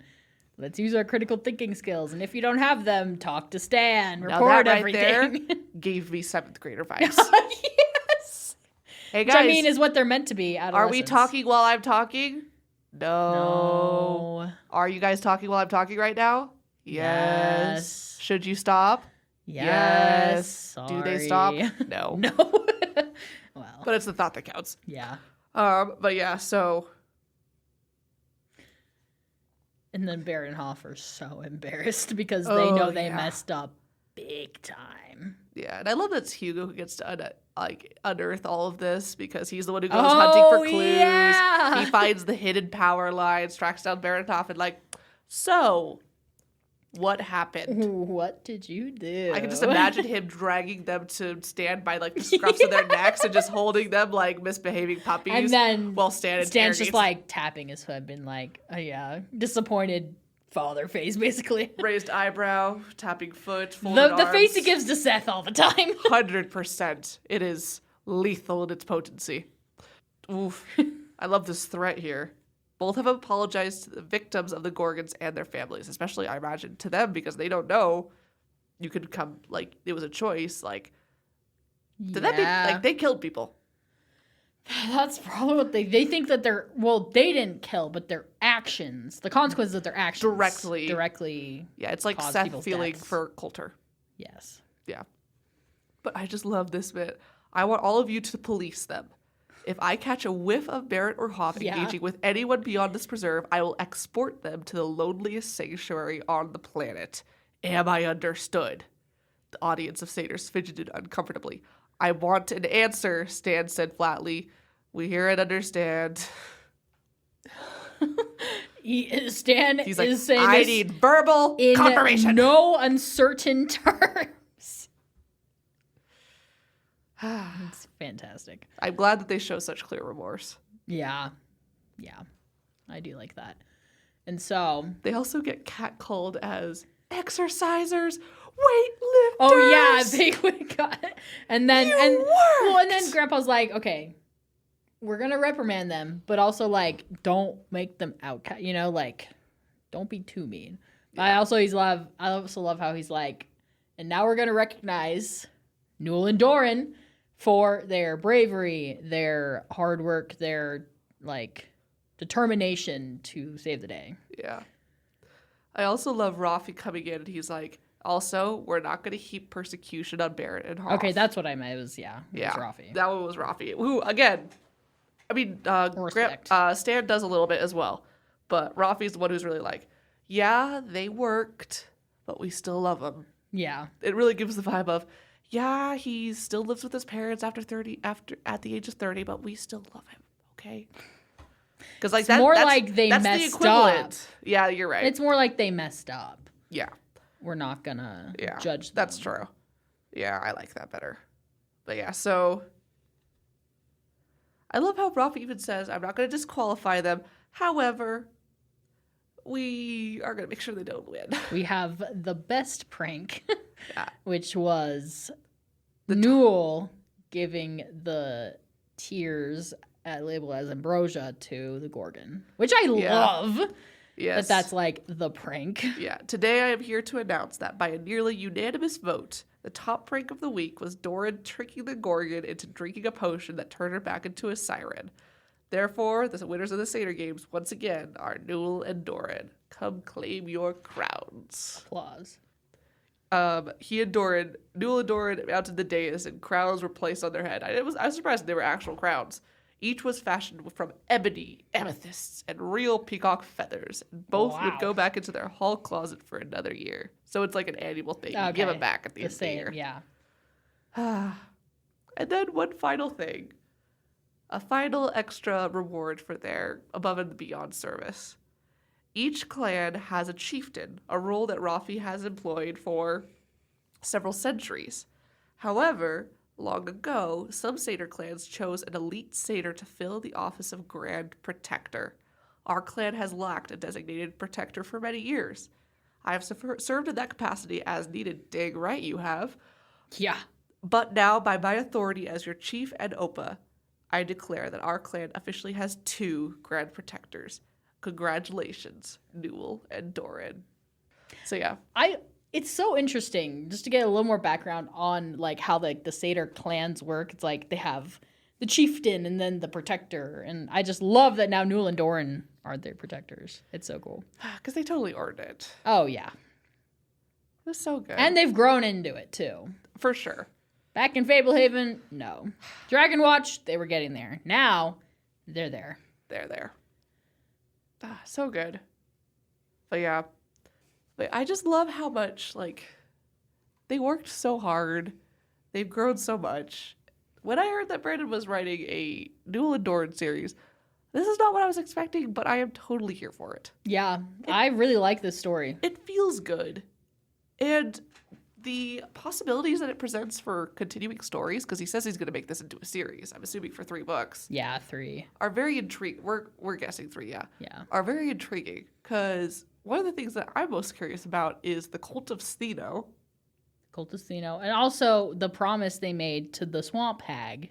Yes. The Swamp Hag, that right? They have the threads around their ankles. Yes.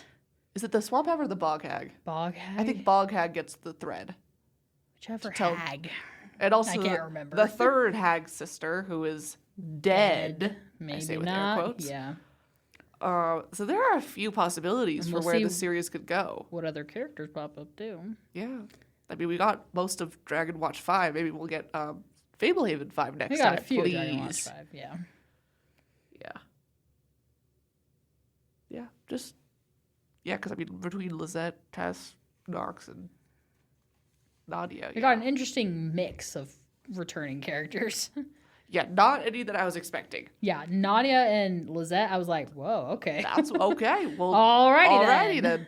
Tess Express, woot woot. Yeah. I don't think so. Okay.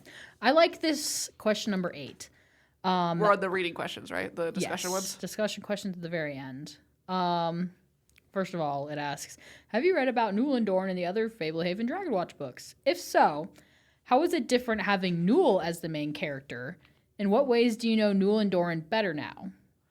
Which we talked about it a little bit, but I just want to reiterate how I really unexpectedly liked this decision to have Newel as like the main character. Yeah, it really served to put the focus on, like, I liked putting the focus on just one of them, because sometimes with bouncing between Keth and Sendra, that was like perfectly said though. Thank you. Keth and Sendra, like you didn't hesitate. It was just like Keth and Sendra. It's confidence. You gotta sell it with confidence. That's so funny. What did my face look like? You were just like Keth and Sendra. Wait. Just like the processing, like, You're hold like, up. That was not right. I was like, That you felt just said wrong it in the mouth. incorrectly. Hit wrong in the ears. Yeah, with the bouncing between Seth and Kendra, like, we've had at this point 10 books of the, like, to get to know both of them equally. Yeah. And most of those books were probably at least a time and again as long as this one. Because this, much longer. yeah, even like the first Fablehaven, The first I would one say, is still probably like 300 twice? pages. Twice This as is long? 237. Okay, so maybe 230, something like that. a time and a 230. half. Okay. I would So- say the first one's probably like 300. I don't know. All right. But also it makes more sense because like Newel and Doren like look like their names. They're always together, you know? So it wouldn't really make sense to have one or the other. So I like that he just chose one. And we're still able to see some of Doran's own personal development Yeah. because he becomes the more open one. He shares, he pries, he asks Newell more about how he's feeling, and he shares how he's feeling pretty openly. Yeah. But besides that, you can see that he has a lot of the same concerns, a lot of the same development that Newell has. So, but through Newell, we're able to see both growth progressions. Yeah. I just like how much more I feel like I know them after this. Even Doran, even though we didn't get his perspective like you were saying, he's just more open. We like know his thoughts more readily. So yeah, I really like it. Agreed. Okay. And then the next question, number 9. This is the theme of the book and a thing we've talked about a lot on the podcast. It's in the Fablehaven story world, time spent with mortals causes magical creatures to change. Yep. If you have read the other Fablehaven books, in what ways have Newel and Doren changed since the start of the first series? They're willing to help. If we go way back to book number 1 of Fablehaven, we first meet Newel and Doren when they're trying to steal the stew of the ogress. And Kendra and Seth are wandering the woods looking for Grandpa after the disaster of Midsummer the Eve. Midsummer Night, Yeah. Festival Night.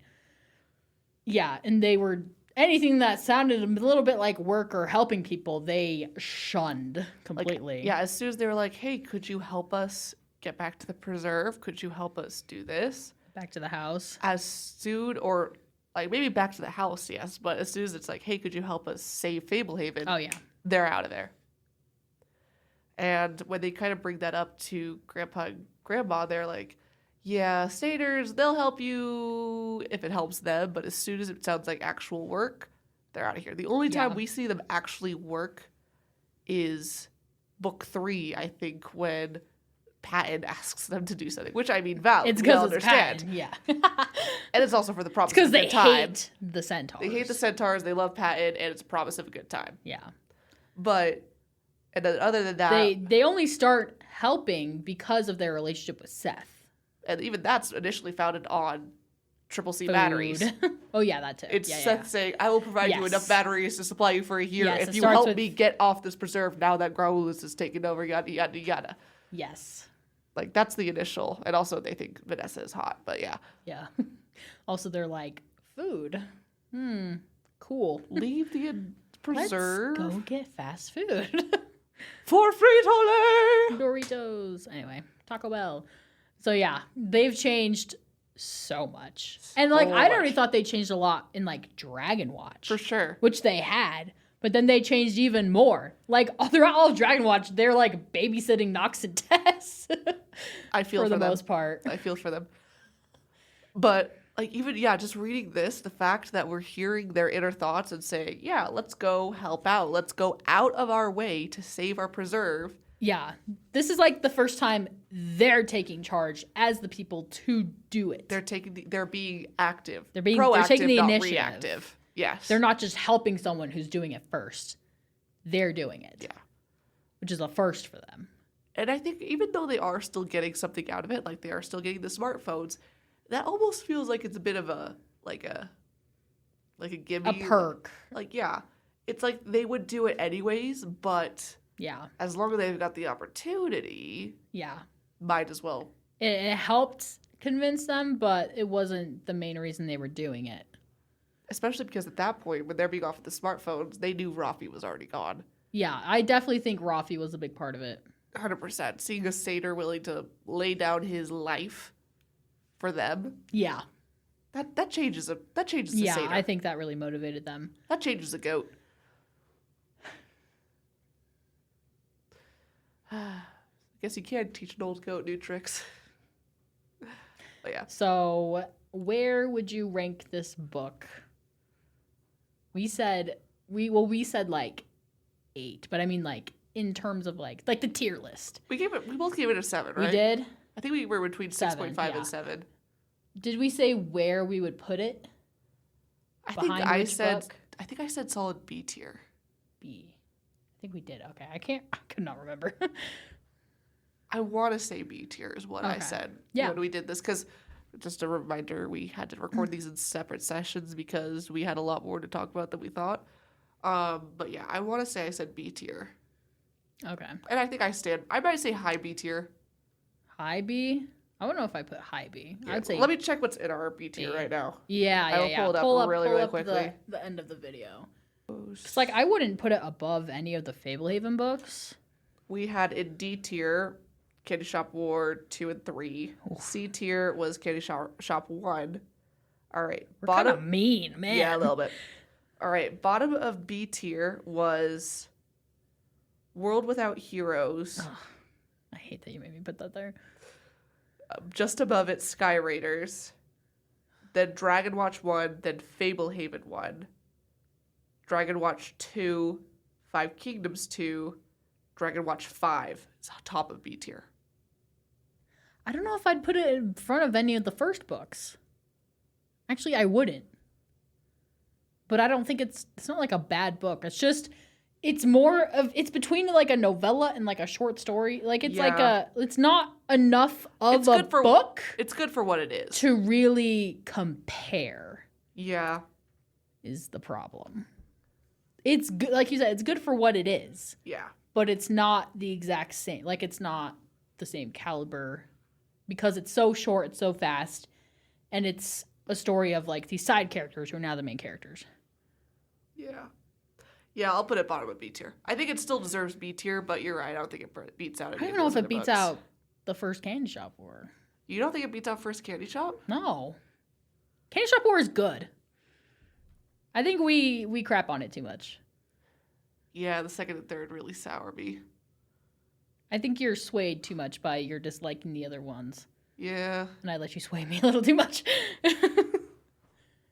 Candy Shop War is not bad. It isn't. You're right. The first one is the best one, and it's really good. Yeah, I actually. honestly might have. If we redo that, I might put that at bottom of B tier. Yeah, in putting it in the tier list, I would put it after Candy Shop War. Not because I think it's bad, because I think all of the other first books are better. Because there's more to them, because they're longer and they're part of like a more significant story. Because this already has like the knowledge. We already have the knowledge through Fablehaven and Dragonwatch, so this doesn't have to do as much heavy lifting as other books. So I think that's why it feels like less, because it kind of is. That doesn't mean it's bad. I don't know. At the same time, I actually really like the arc that Newel and Doren go through. Yeah. That might put it above Candy Shop War for me. The first one, because the first one, I feel like it's just really, it's a fun adventure with some cool concepts, but overall the moral is don't take candy from strangers. Okay, well, you're putting it down to its like barest bones. And that's true. But if I put this down to its barest bones for me, I think it has a little bit more. Be yourself. More than that, just control what you can control. And growing up doesn't have to be bad. And part of growing up is learning not to trust everyone. Yeah. It's learning that maybe you can't have fun all the time. Maybe you do have to take responsibility. I don't know. I might put this is my personal opinion. For me, I think it might beat out first Candy Shop War. Just for the journey that Newel and Doren go through. I feel like for me, they're on the same level, because I don't know if I want to say it is better, but I do like it. Yeah. All right. Agree to disagree. That's okay. Well, it also, like, it's also on the same level as, like, the reading audience, because, like, the Candy Shop War books are more younger audience, typically. True. And this is also, like, Newel and Doren are more younger audience. Yeah, I definitely see they're very close. I'd put them side by side in the tier list. I think this one just beats it out just a tiny bit for me. Okay. I think it's just, like, side by side with the other side. All right. Cool. That's interesting. I like that we have different views on that. I don't know why you're so surprised. I know. I'm not surprising. I like it, especially because we ranked this like almost the same thing when we did like 3, 2, 1, 7. But when I think about like all the other first books, I'm like, they're probably at least an 8. Agreed. That marks the end of another Knights of the Dawn podcast episode. Thank you guys so much for tuning in to this extensive breakdown of the Newel and Doren book, Tales of Newel and Doren, The Gorgon's Fury, and also our updates from all the stuff we learned from the launch party. Hope you guys enjoyed that. We're excited for everything that is to come with both our future, Brandon's future production books, as well as the movie that we are waiting on tenterhooks for. Yeah, we will give updates as they come and discuss them when we have them. So we're very excited for that. Indeed we are. All right. But yeah, you can feel free to share this podcast with anybody you feel would be interested. Feel free to give us a like, comment, or contact us at our email, knightsofthedogpodcast@gmail.com. We would love to hear from you. Those comments and emails seriously make our day, guys. We can't say that enough. We love to see them. There's been some really great engagement on YouTube recently that's been really making us feel great. So, and we will try to reply to them as much as we can. Indeed. If we haven't, we probably will, or at least like it. Like we see it, we see them, and we love it. But yeah, so continue finding us on whatever you watch or listen to your podcast. Be it YouTube, Apple Podcasts, Spotify, wherever that may be. Next time, we will be getting started with Book 5 of Fablehaven, which we are very excited for. Keys to the Demon Prison.